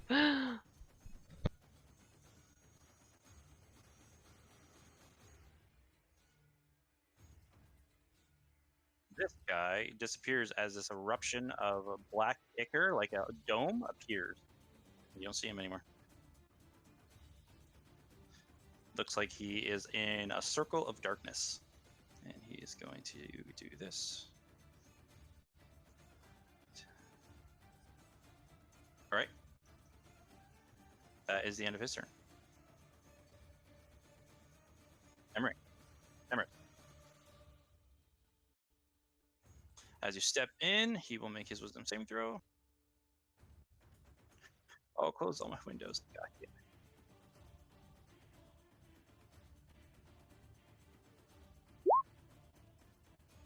Bam. He erupts. He was already down. So as you swing into him, you see the whisper to come out. Another one of your flaming swords swings into the air and then evaporates it.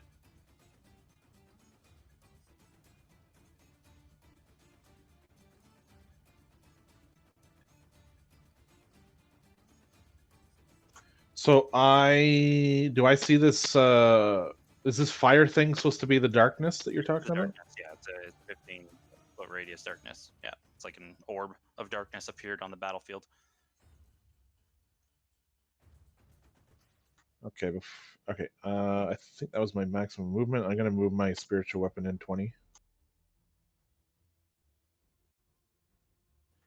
and then I'm going to try to dispel magic on the darkness. Okay.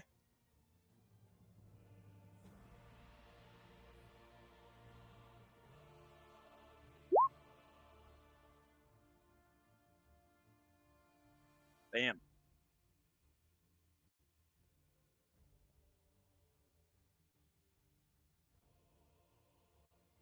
Gone. He's not. Can see through the darkness, and he's there, and all of a sudden you see that he's starting to. It looks like he's starting to take off, and then all of a sudden he sees that the darkness is not masking him anymore. I say, he's there. Take him, friends. And that's my turn. All right, the guard is gonna go. You see, this guard with a spear is running up on beside you, Alvid. It's rushing towards you. That's as far as you can get, Rook. So Rook will cleave this to the little mirror map. Yep. Oof, very nice. 27. I don't know. Do you want to use a smite for that? Yeesh. The mirror mouth? Just make it awesome. So remember our crit rolls. It's max damage. Your first dice. Yeah, and your smite gets doubled. All right, I'll Yup. send. I'll Yeah. send. Also, the DM was like, "Do you want to do that?" All right. Always do the thing the DM's like, do you All want to do that? right. Oh, he's been spoon feeding us this whole session. Like, do the thing. So your slashing 2d6. So the first one will do 16 plus 7. 23 plus 2d8 is another 8, 16. 1 second. So what did I say? 22 plus 16. Yeah, so you just obliterate this guy. Sweet. Yeah, way over. Like you just. As you see this divine light, it almost seems like the elk. A little bit of his essence goes right into Rook, and as he hits Smearmel, he slices into him, and he just explodes in this energy of radiance. That was your first attack. Yeah, so Rook's gonna bring down the other one. 21 definitely hits.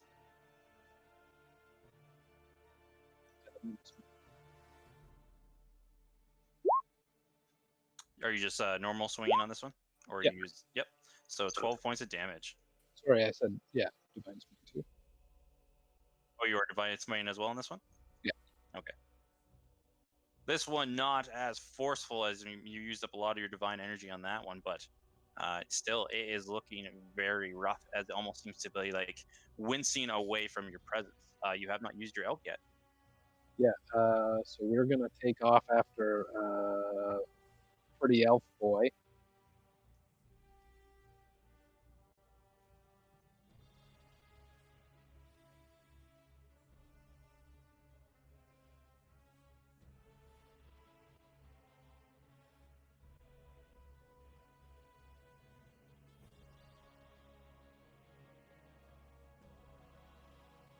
Sorry, I was just waiting for you to make it. Waiting for what? Because I left the. You sound 5,000 leagues away. Yeah, you sound really far away. I couldn't hear what you're saying. Waiting for? Is that okay? Yep, that's a lot better. Yeah. Sorry. I was just waiting for you to do opportunity attack. Oh, on the one, yep. And he is not going to go for your elk because you are mean and exploded. You are mean. 13 misses, so he's just like, "Nah!" and he jumps up and then kind of like winces away, like, I took an attack, but don't hit me. I tried, okay. All right, Rick. You're up. Still Yes. So he's gonna try and PM elf guy. Oh. 7 misses. As Elky you elk. he just kind of dodges out of the way. Why? Do you know why it's giving 2 rolls there? Yeah, because you have the advantage put on. That's why. Do you have the advantage toggle thing on? Do you know what that Yeah, it is? doesn't matter. It always does one roll, so I always just use the first I- one. So There's a toggle above your initiative and your speed that you can Yeah. pick if you have. Yeah, I but if have he it on- hasn't. I have it I can change it on the out for you. because I'm off on Rook, and I don't have that option. You do. So if you go on your elk and you hit gear up in the top right hand corner, you can go to roll queries and just go to advantage toggle. I'll turn it on for you right now, Yeah. and now you have it on your elk. There you go. It's So not a you. big deal, normal. but it's nice to have it organized. Yep. I like to do it, but So there you go. Thank you. So your elk. All right. Anything else? No. All of it. Okay. I'm gonna hobble all the way over here while giving that guy chasing me a disdainful sneer, guy and chasing hit Elf Boy with a chromatic orb. Counterspell. oh, don't kill him. Counterspell. Oh, he counterspelled it. Oh shit! So that's it, or do I roll? What do I roll? If you're rolling, I'm assuming you were doing a third level or lower, so he can just instantly counterspell it. Okay. That's it for the turn. Damn. You see, he looks and sees you casting, and he has a little bit of fear in your eye as you just rocked him with that lightning bolt. Oh And you fuck. see he just mumbles, waves his hand, and it disappears from the energy. Fuck Okay. this guy. All right. Do I lose anything else? I lose the chromatic orb charge? Though. You do. Yep. Okay. You had the energy ready, and he just boop gone. Are those bark things still a thing? Hmm? Are those bark things still a thing in the initiative order? Bark things. Yeah, the little goblin barky barks. Yep. Oh, Goblin, okay. you're done. All right. So this guy's gonna go. Boop boop boop boop. Where's he? Oh my 50. god, he's in the darkness. Mwah. And they're running towards the entrance. That is that. That is that. This guy here. Ooh. Yeah, he definitely have to do that. Does he have a shadow? He does not. Fuck off. So he's going to use his bonus action to dash. And you all will see this little, small, impish creature with two blades running out towards and running up and jumps up towards Rook, as Rook is no bueno right now. Ouch. 15 and 16 both would be playing against your armor. Oh, sweet.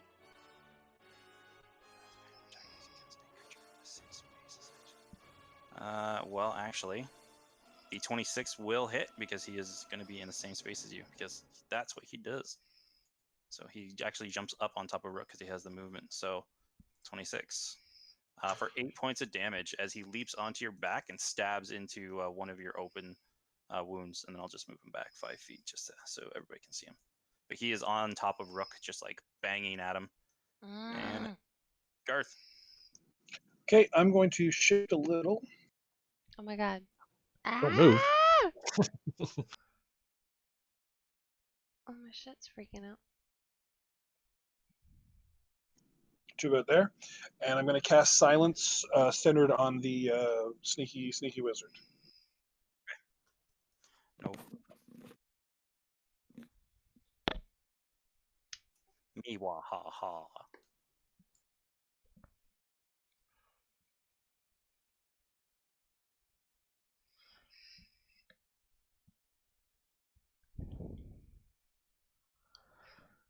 All right. No. Anything else? No, I don't want to do anything too flashy, so I'll stay where I am. This one here is going to roll. These guys are not usually wisdom save. If he rolls below a 10, yep, books it. Morale check. Yeah, pretty much was that. It's like, should I fight for him? Fuck this! I want to live. Fuck you later. Yeah. The funny part is like the Miracles have lore, and it's very funny lore. So I've been playing them as the way they are written. So, all right, that one is you can't see it anymore. Is it? Just running away. Cinder. Okay.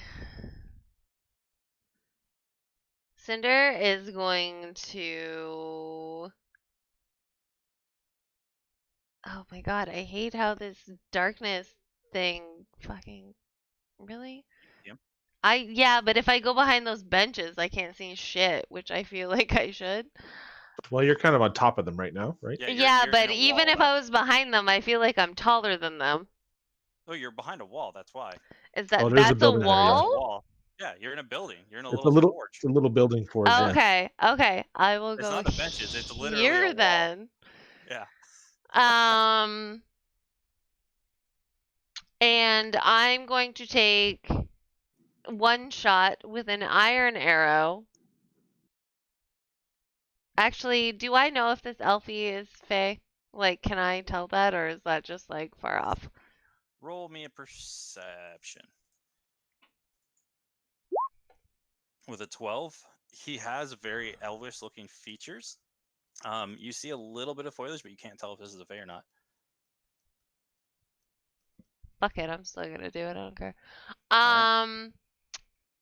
I'm going to bonus action hex him. Okay. And then I'm gonna take one shot at him in the calf.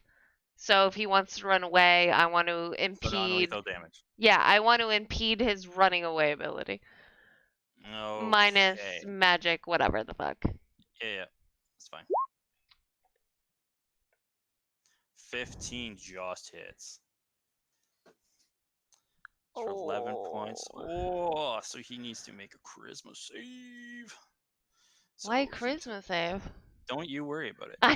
Don't say it out loud then. He is now sexually attracted to your crossbow. I love the pain. Bam. All right. See, you hit him in the calf. What does he do? Does he react to it? Is he like, oh my god? Yeah, as you hit him in the calf, he starts to groan and passes out from the blood flow. Okay. If I see him pass out and fall, then I will use my next attack on the little dude that's on Rook. And no, he obviously doesn't have Hex, so I will use another Iron Arrow though. And yep. And you hit this one guy in the calf, reload. This guy is just like hog riding Rook right now, like on his head, swinging around on this elk and on top of Rook. So it's going crazy. All right. Oh, I'm gonna.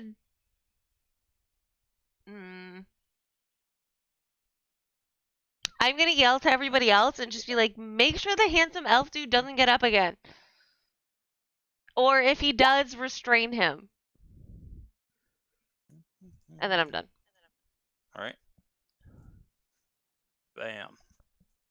Can't do non-lethal with piercing.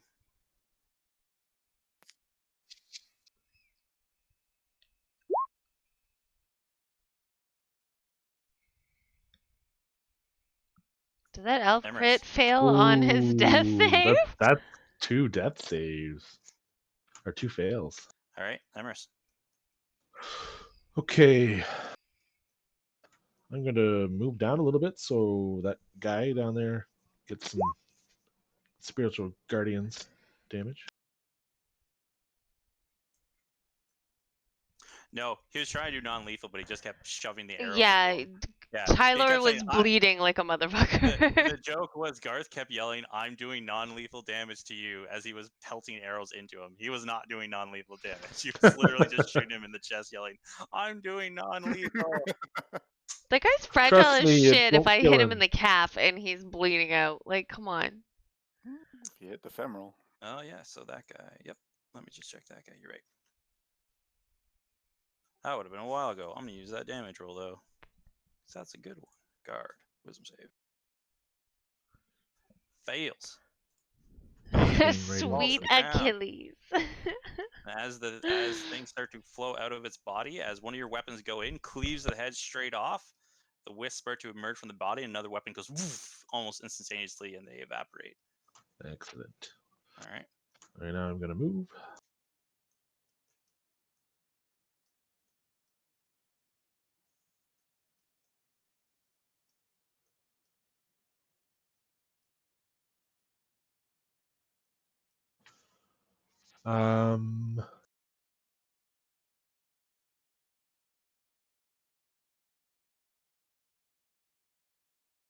Sorry, one moment.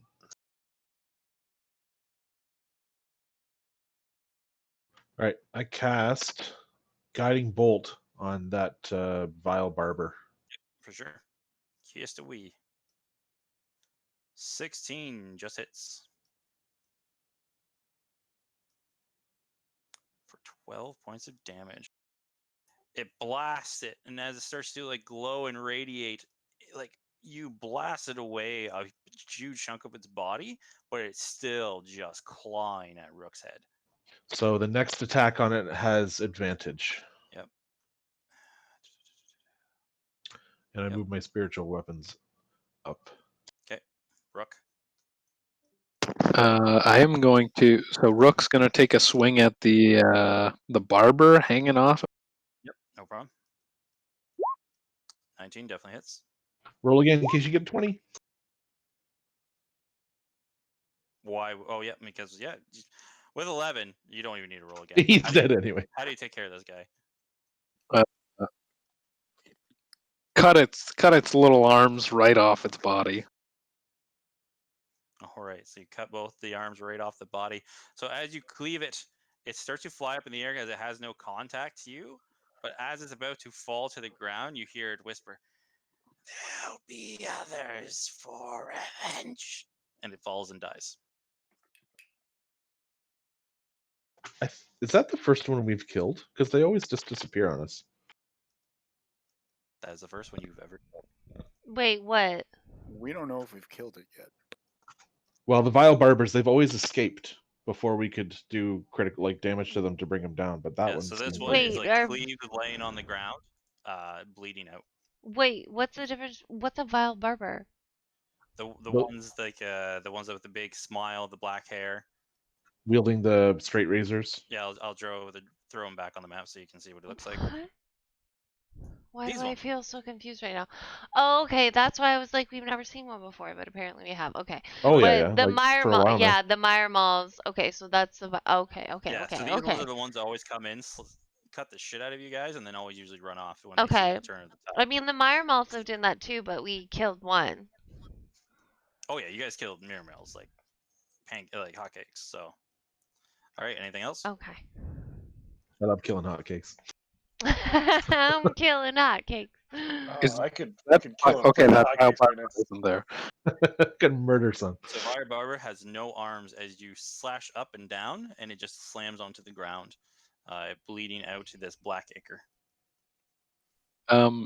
Can I get the stag to just kind of rest its hooves on this dude who is laying there's chest? Yep, for sure. So that if he like gets up and makes any sudden movements, like ready in action to do the hooves attack. All right, no problem. So if he stands up, you will attack, correct? That's what you're saying? Yes. Okay. And then Rook is going to dismount and drop down beside him. All right, no problem. End the turn. Calvin. Elf Boy is not entirely dead, right? I saw you make a death save. That means he's still kind of clinging on? He's bleeding out. You don't know. That's metagaming. I no idea. Medicine roll. Sorry, I'm sorry. No, it's all good. You have no idea. You saw him get blasted, and he fell to the ground. A cinder shot him. All right, I am In the going calf, to... 'cause mind I can you. see him, right? Like that's something I can see him on my screen, so I can see him. He Yeah, was he's a never little hit muddled, before, but- and I hit him in the calf. Just saying. Okay, so I'm gonna move. Oh no, he got here. rocked by lightning. Oh, but oh, okay. I hit him pretty. I hit him pretty Oh, good. okay. He totally would have counterspelled that if he could see Calvin, but he Oh, couldn't. So he was just okay, like, okay. oh, well. So I'm gonna run up here, and then run this way, and try to stabilize him with a healing kit. I have one, right? I don't Because even the know. group, it's in the group loot. All the ones were held by Emrys. So It unless you is guys, in the group loot, though. I tried to work that See, out with here's the Emrys problem last with time. group loot. It's not on your character. Like, If I can't, I can't. Well, Like, I'm no, good like with I that. literally I talked to Amrys about this last time because I was looking at the group loot and I was Okay. like, "Hey, there's a healing kit in here. Are you keeping track of your own?" I don't know, and it was never really discussed. okay, roll me a d4. 1 to 2, you have a healer's kit. 3 to 4, you don't. Because I mean, I can keep closer attention on it. Well, no, it's just it's in the group loot. People don't have it in their inventory. It's like a bag of holding, right? So But you can still stabilize without a healer's kit, right? yeah, he can try and No, I'm stabilize. gonna, I'm gonna try that next, but Yeah, like my so 4 means I 4 don't you have don't. You don't have one. Okay, so I'll try to stabilize him Yep. anyway. So medicine check DC 10. Medicine check. Damn. There you go. You So see he's at two- 0, right? Then stabilized. He's unconscious. But he's at Okay, 0. Is it 1 hit point, or like he's still he's unconscious. He's Right? unconscious. Stabilize is just 0. So 0 with no threat of death. Can I use any kind of action to just keep him immobilized? After doing that? Well, you use your action to stop his wounds from bleeding. Isn't there already an elk stepping on him? Yep, and Yeah. Elk has his foot on now. Oh, okay, so I'm good. All right. I Yeah, don't think he's hands off. crushing him. Yeah. So No. the goblin, is that if that's the end of your turn, call it. Yep, it is. The goblin, oh man, Oh, big guy here. Morale man. check. Rah! Oh no, these ones don't have morale checks. They're fanatics. This one rah! Runs and is running towards Emrys. Let's see. Ah! So Emrys, you're not even looking. You're watching what's happening in front of you. Random Let's fucker. just see how terrible this is going to be for him. It's Yup. probably Ouch. not very. So what Oh my god. it's Emrys is watching this go on as you're stopping the bleeding. There's no noise going on. All of a sudden, you see one of your 3 weapons that were like circling around you as they pass in front of your eyes. They shoot like past your hair, whizzing past. You're do as this little goblin goes Rah! And gets pelted. And as the little espers go up, one of your weapons go and cut it out, and it's gone. Damn. I don't even turn around. Badass. I'm like those heroes that walk away from an explosion without looking back. All right, so as that ends there, he is stabilized with 0, so he can't get up. Is anybody doing anything before we end initiative? Yeah, I have something before the spiritual weapons go away. I'm gonna run up to stand next to Emrys. Okay. And oh, hey, look, I'm actually on the map for the first time. And I'm gonna mad dash. I'm gonna like hold my ring out and try to like touch whatever celestial energy there is and listen for a response to see if there's anyone in my ring who sort of vibes with celestialness. Or doesn't vibe. My ring is everything. As you touch it, you do not get any response. There is no focus point. I'm going to selectively move and try to destroy the essences of these 2 downed creatures whilst not getting too close to the elf, because that would just do damage to it and kill it. Okay, no problem. So you clear out. If anybody else is doing anything, you can do it now. Otherwise, we're going to end the initiative. Oh, that's all good. All right. I'm done. So, and with that, you guys went into looks like the Laughing Bandit camp. You have cleared out many of the what look like the former soldiers, as well as the Laughing Bandits. You have sitting in front of you the elf merchant that Calvid met. First episode. Oh, there he is. Fuck yeah. As the white elk is standing his hoof above him. And with that... Wait, like in we'll the end bar? Yup. In the bar. The one that he met by himself in the bar because everybody fucked off. Yep, and the guy was totally going, hey, I'll totally escort you to the town. And Calvin was like, double middle finger. Shit. Goodbye, I don't want to talk to you. So he's just like, well, fine, fuck you too. Oh, I'm gonna murder you in wow. the shadows. We Oh, don't need an escort. It's wow. straight south. Get fucked. Can we end it with us binding and gagging him? Yeah, you guys can do that. Yeah, we can end it wait, with that. I have shackles. Let's Oh, put that's him even in better. shackles. But Iron shackles? definitely gag I've been him because looking he's for a magic user. reason to manacles, but same thing. I'll drop silence so they can actually have this conversation. Yeah. Yeah, that's fine. We're just like mouthing at each So the other. best part is that Cinder is like shaking these shackles, yelling "shackles, shackles," but nothing is coming out. All right. So with the end of the session, the elk is standing atop him. You put the shackles upon his wrists, sit him out as he is passed out, and you have the merchant. And just a reminder of what his name was. Imlis Walvier. And I will show you all. Emless, I remember that name. Where's my pen? Oh, does he have like leaves coming out of his face and stuff? Oh, he does. Neat. Not When in you the first- bar, though, did he? Emless. Huh? Did I just really fail a perception check while he was in the bar? Or is You they just didn't put two and two together. It wasn't a perception check. I showed you the picture and went, hey, he has feathers growing out of Yeah. his face. And you're just like, that's a weird dude. Cool. I'm not gonna look any further into that. He's weird. All right. fair? Yeah. It was Is a this- big hint at the beginning. It's like, hey, I've totally been to that town. I was there a couple of weeks ago. I've been up merchanting higher up and I'm gonna be returning there. Would you like me to join you? Fuck you. Bye. Because all I wanted was Wow. another drink, and Calvin's like, no, I don't buy two I drinks, remember only one. failing some kind of check for that. I don't know. Yeah, you Fuck were out of my pretty face. much said, what was it? You went and said to him, hey, you're like, no, you're gonna help me right now without another drink. I was like, roll a persuasion check, and you That rolled, was it. Yeah. you like, I rolled tried to get him terrible to- again. You're like, no. If I'm buying you anything, it's not the good stuff anymore. It's the cheap shit. He's like, well, fuck you too. And you're like, well, screw you. I can get there no problem. Oh no. Fair. No, that. Is this shambling mound thingy in here? Like, is there any remnants of it being Nope, the green summoned in? glow is gone. all As gone? you Okay. look this over, though, you see it is a construct of all different. You see Miramel's are kind of built inside of there. They're all being encased within this like bark exterior. This thing looks like if it was alive, it is an iron. It is a freaking train wreck. As Abomination. well, not even no, it's not an abomination. What it is all these phase are put inside of it, and it looks like the armor on it is like very, very thick. This thing would just been pelted through. And this sounds like this probably was the champion.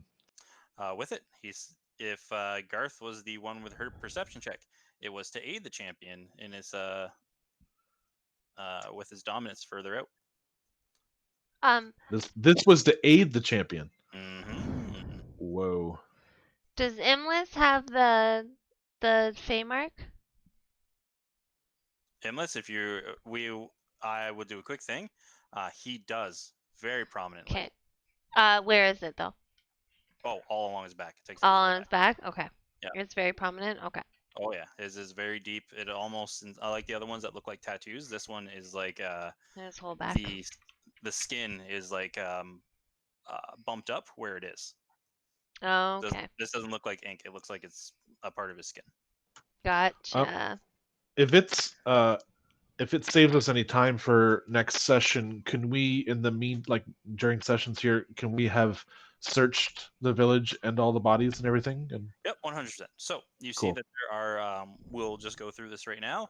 So first off, you two. Sorry, can we take the shadows off the village while you're doing this so I can look at the cool map? Do. 1 second. Dynamic lighting. You guys are Goodbye. asking a lot. No, they're not. It's just as good. Boom. Oh yeah. yay! Hey, there's one guy left. It's a fucking hill fort. Holy crap. Yeah. They do. You were warned about this. You wanted to go around it. Well, I didn't know. Yeah, We well, didn't you're even- a coward. We didn't even make it to the manor on the hill. Holy moly. No, you did not. Holy moly. It's funny because I give you all this stuff where I warn you of things that are happening, and you guys are just like, that was a month ago. Why would we ever remember this? It's like, whatever. I used to watch our videos before we played, and then I stopped, and now I feel like I should again. Oh, this was warning before you started taping them. Oh, yeah, because I When you started guys like fought those season. bandits, they're like, hey, they're session setting up a 6. camp far into the woods. The weird little teethy guy guards it.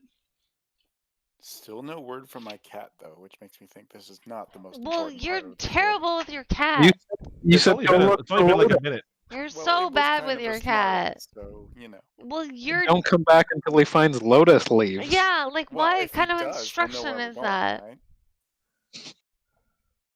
Well, the funny part is you kind of know the direction, Ugh. as like you see the manor on the ridge. You're like, go find lotus leaves. Like, oh, I gotta scale this freaking mountain now. Jesus Yeah, Christ, like he's guy. gonna go everywhere. Well, he'll come back and tell us where it is, though. Like, we're good. I mean, I'd rather that's have a lot Hondo more. have the fucking cat. Whenever he comes back, like, we'll be fine. So a couple of things. First off, for Emrys and Rook, you look around. You guys are looking at all the soldiers. You see that most of the battalion is here. There is 2 that are missing. The one you could probably assume is the one that is in the grove getting healed right now. And the other one, I just need to look up his name. By they're here, do you mean Oh, they're their dead. bodies are here? Yeah, okay. Murder them all.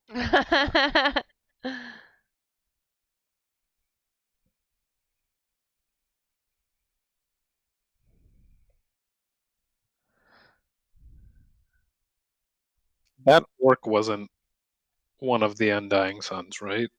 No. He was just one of the laughing. Got You him, though, killed didn't I? your own. Well, they kind of didn't have a.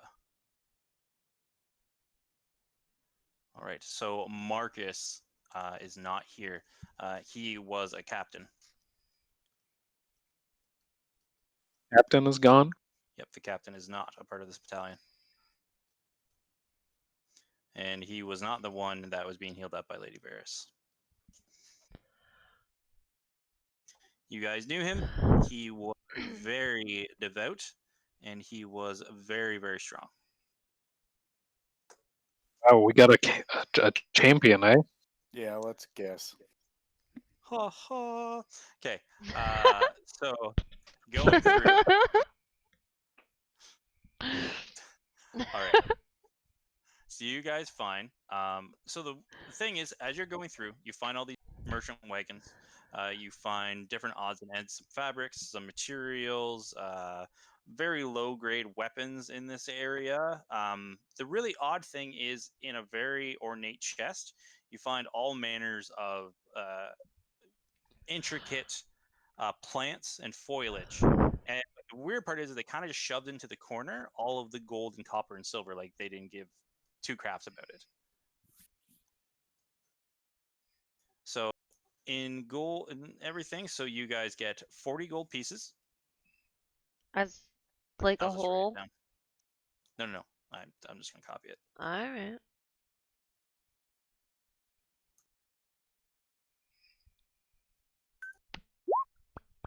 1,600 copper pieces, 800 silver pieces, 40 gold Oh pieces. Jesus.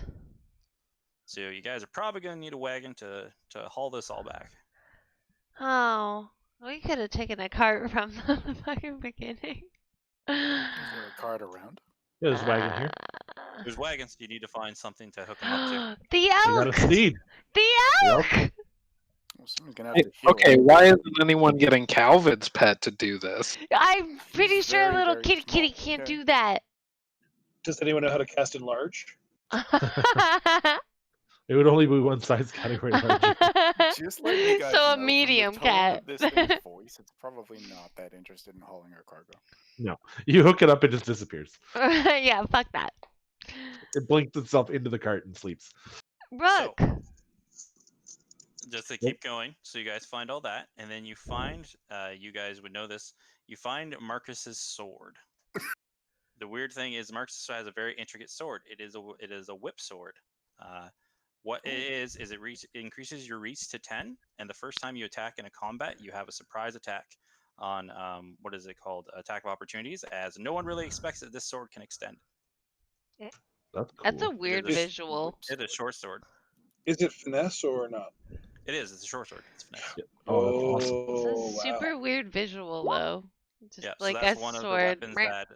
The thing is you know that Marcus was master of weaponry, so he carried a lot of different weapons on him. This is just one of his intricate weapons. So as you guys are using it, you'll see that the hilt, if you twist it, it all of a sudden turns into a whip. If you twist it back up, it turns into a short sword. Yeah, Visit. who's Marcus? Is that the elf dude? It's the captain of the Order of the Suns that we're here to The rescue. captain, he's Yep. still missing. Oh, okay. So Cinder hears this Marcus name and is like, "Oh wait, is that the captain you're talking about? That's him. That's not here." No, he's missing still. It seems. But Can we get a better idea now than who is or how many are still missing, including the captain? The battalion wasn't very big. You guys killed what looks like the battalion, but the two of them that are missing is the one back in town and Marcus. Okay. Wow, they're Okay. not gonna like that. So we've also killed some of the battalion though, because some of those dudes were Oh, all of Well, them were. well, Like, they turned. These guys were mostly there. The well, thing is besides the that, Marmals, yeah, those other Yeah. dudes. yeah, so you guys Okay. killed the battalion. You guys killed a bunch of bandits on the way here. It looks like you guys started clearing out, and as you're searching through the area, it looks like they were getting ready to push forward to the village once this big boy was good to go. Big boy. Yeah, so if you guys waited a day, that would have been hilarious. What's this elf wizard carrying? This guy here, he is actually carrying a nothing besides his robes. Oh. Do we, in the middle of this thing, do we see that thing? Or What do you mean, this thing? like, yeah. Yeah, it's like a towering statue right now. But okay, so it's a statue and they were trying Portrait. to like animate it. Yeah, so Okay. when you guys were rushing in, certain people noticed that it had a green hue that was pulsating within it. The mirror melds looked like they were forcing their essence within it to try and bring it to life by using their own Gotcha. life force. Okay. But since very smart thinking to destroy a ritual spell, Yeah, that the was really ritual is good. destroyed. Oh my god, Garth, clutch. I suggest we pile up the bodies in the center and torch this thing in a big funeral pyre. You guys can definitely do that and take the time. Are the vines inside the fort? The what? Oh yeah, it's everywhere. Okay, It's careful. like crawling up all the buildings and everything. If we're Where's it starting, coming from? if we're starting a fire, we just be careful with the vines. That's all. Yep. Well, we could have it ready to go once we leave and just fire arrow into it. If you are all paying attention, like trying to follow the vines. Oh, there's your elk. My God, you threw him so far. And There's once, the room. yeah, so you'll notice looking around. I'm not going to make you roll perception because, of course, you guys are probably taking your time. You look up, you see that the vines are starting to more condense now, and you see they are leading up towards the manor. Shit. So they're leaving this place. Yeah. Sort of. Yeah. So what And there's happens a is, manor up top? Yep. So the vines, let's say like this, as they are approaching, or like this, and as they hit the fort, you see they start to go. Okay, and these things that say stealth cow and mail desk and door Oh, question that's mark? That's your party. That's your party. That's Wait. probably Matthew. Matthew, did you do Who's talking right now? that? Really? Did you put stealth cow, mail desk, and like tattoo gun, and door question mark? And the most comfortable bed, and Cinder. There's another one that is there. You're a brat. Okay, never mind.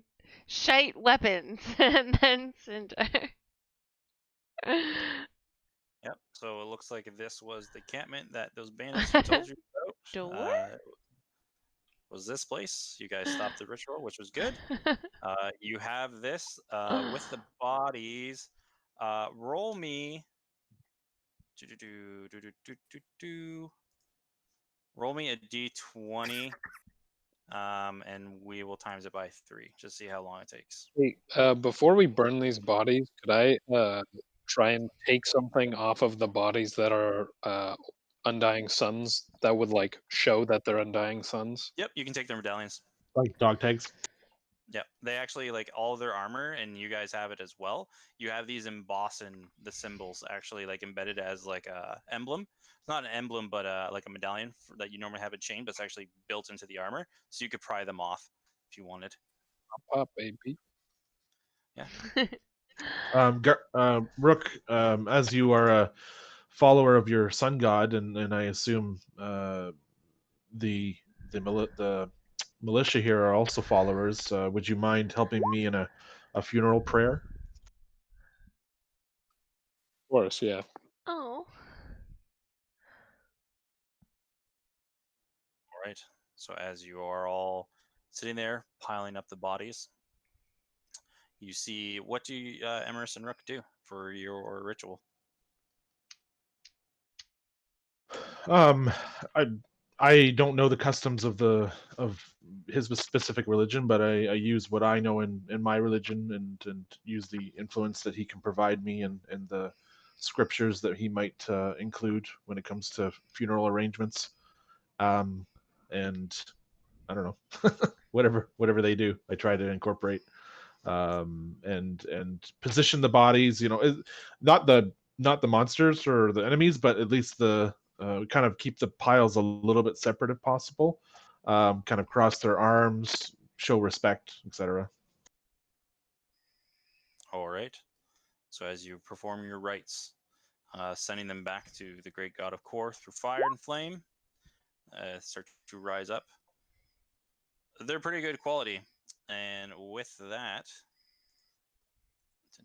rolling dice because it's been a short rest. Doop. So as you perform your rituals, you send them off. The great pyre is burning in the background. Who's been watching the elf the entire time? The stag. That was Me, standing on. Stag. So the stag is still standing just directly on him? Yep. All right. So searching the bandit camp, finding your loot, burning the bodies definitely took over an hour. So we will end the session, finally, with him waking his eyes up. Finally. No, I'm just joking. Finally, Waking him- fuck. Opening his eyes up. The stag is there. Is anybody else there with him? Yeah, I'm right there. I haven't moved. I'm also there. Let's just hope he doesn't make any rash decisions. So Garth and Calvin are there. The stag has his foot on top of him. Good morning. What can I do for you? And we will end the session there. Insight check. And that's the end of the session.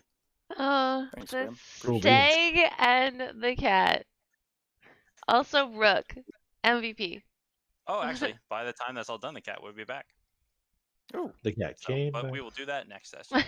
I found nothing. Where the fuck did you send me? No, he wouldn't come back I unless he told found him something. to come back unless he found lotus Yeah. petals. So He was literally gone like 15 minutes. we know where. Yeah, that's true.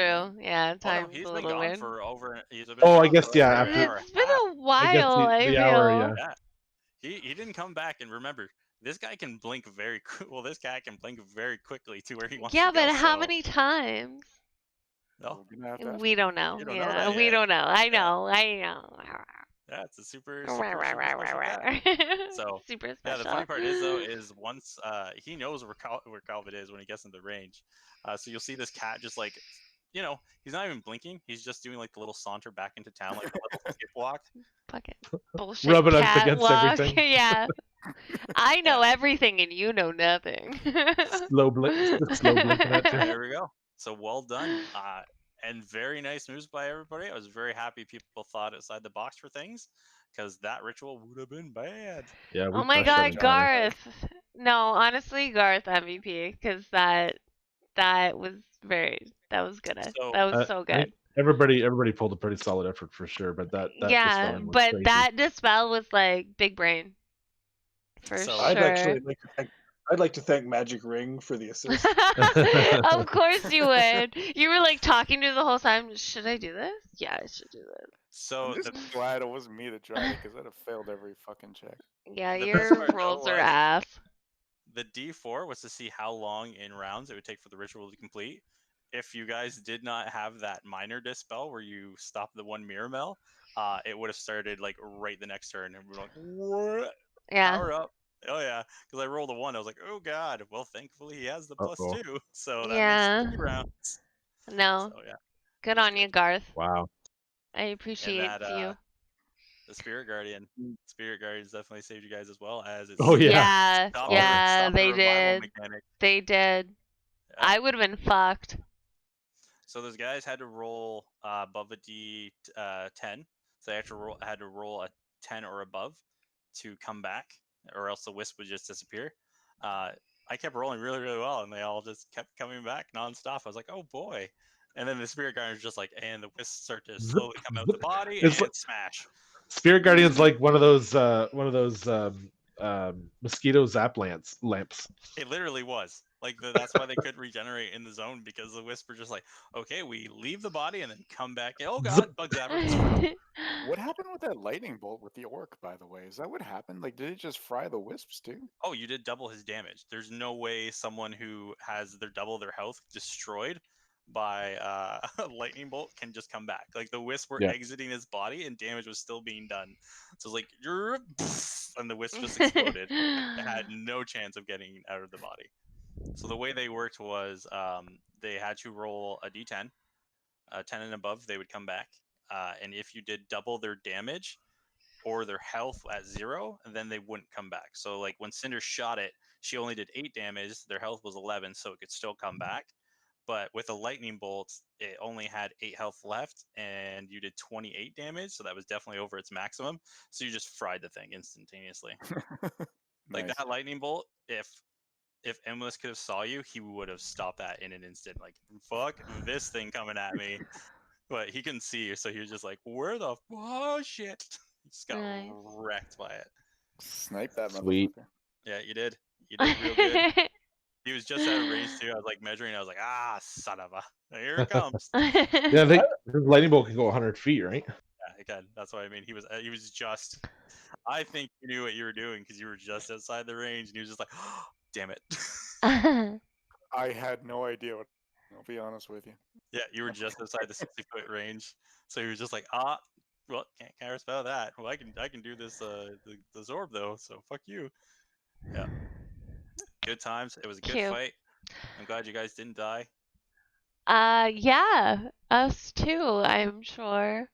That was intense though. The shadow thing, oh my god, I like panicked.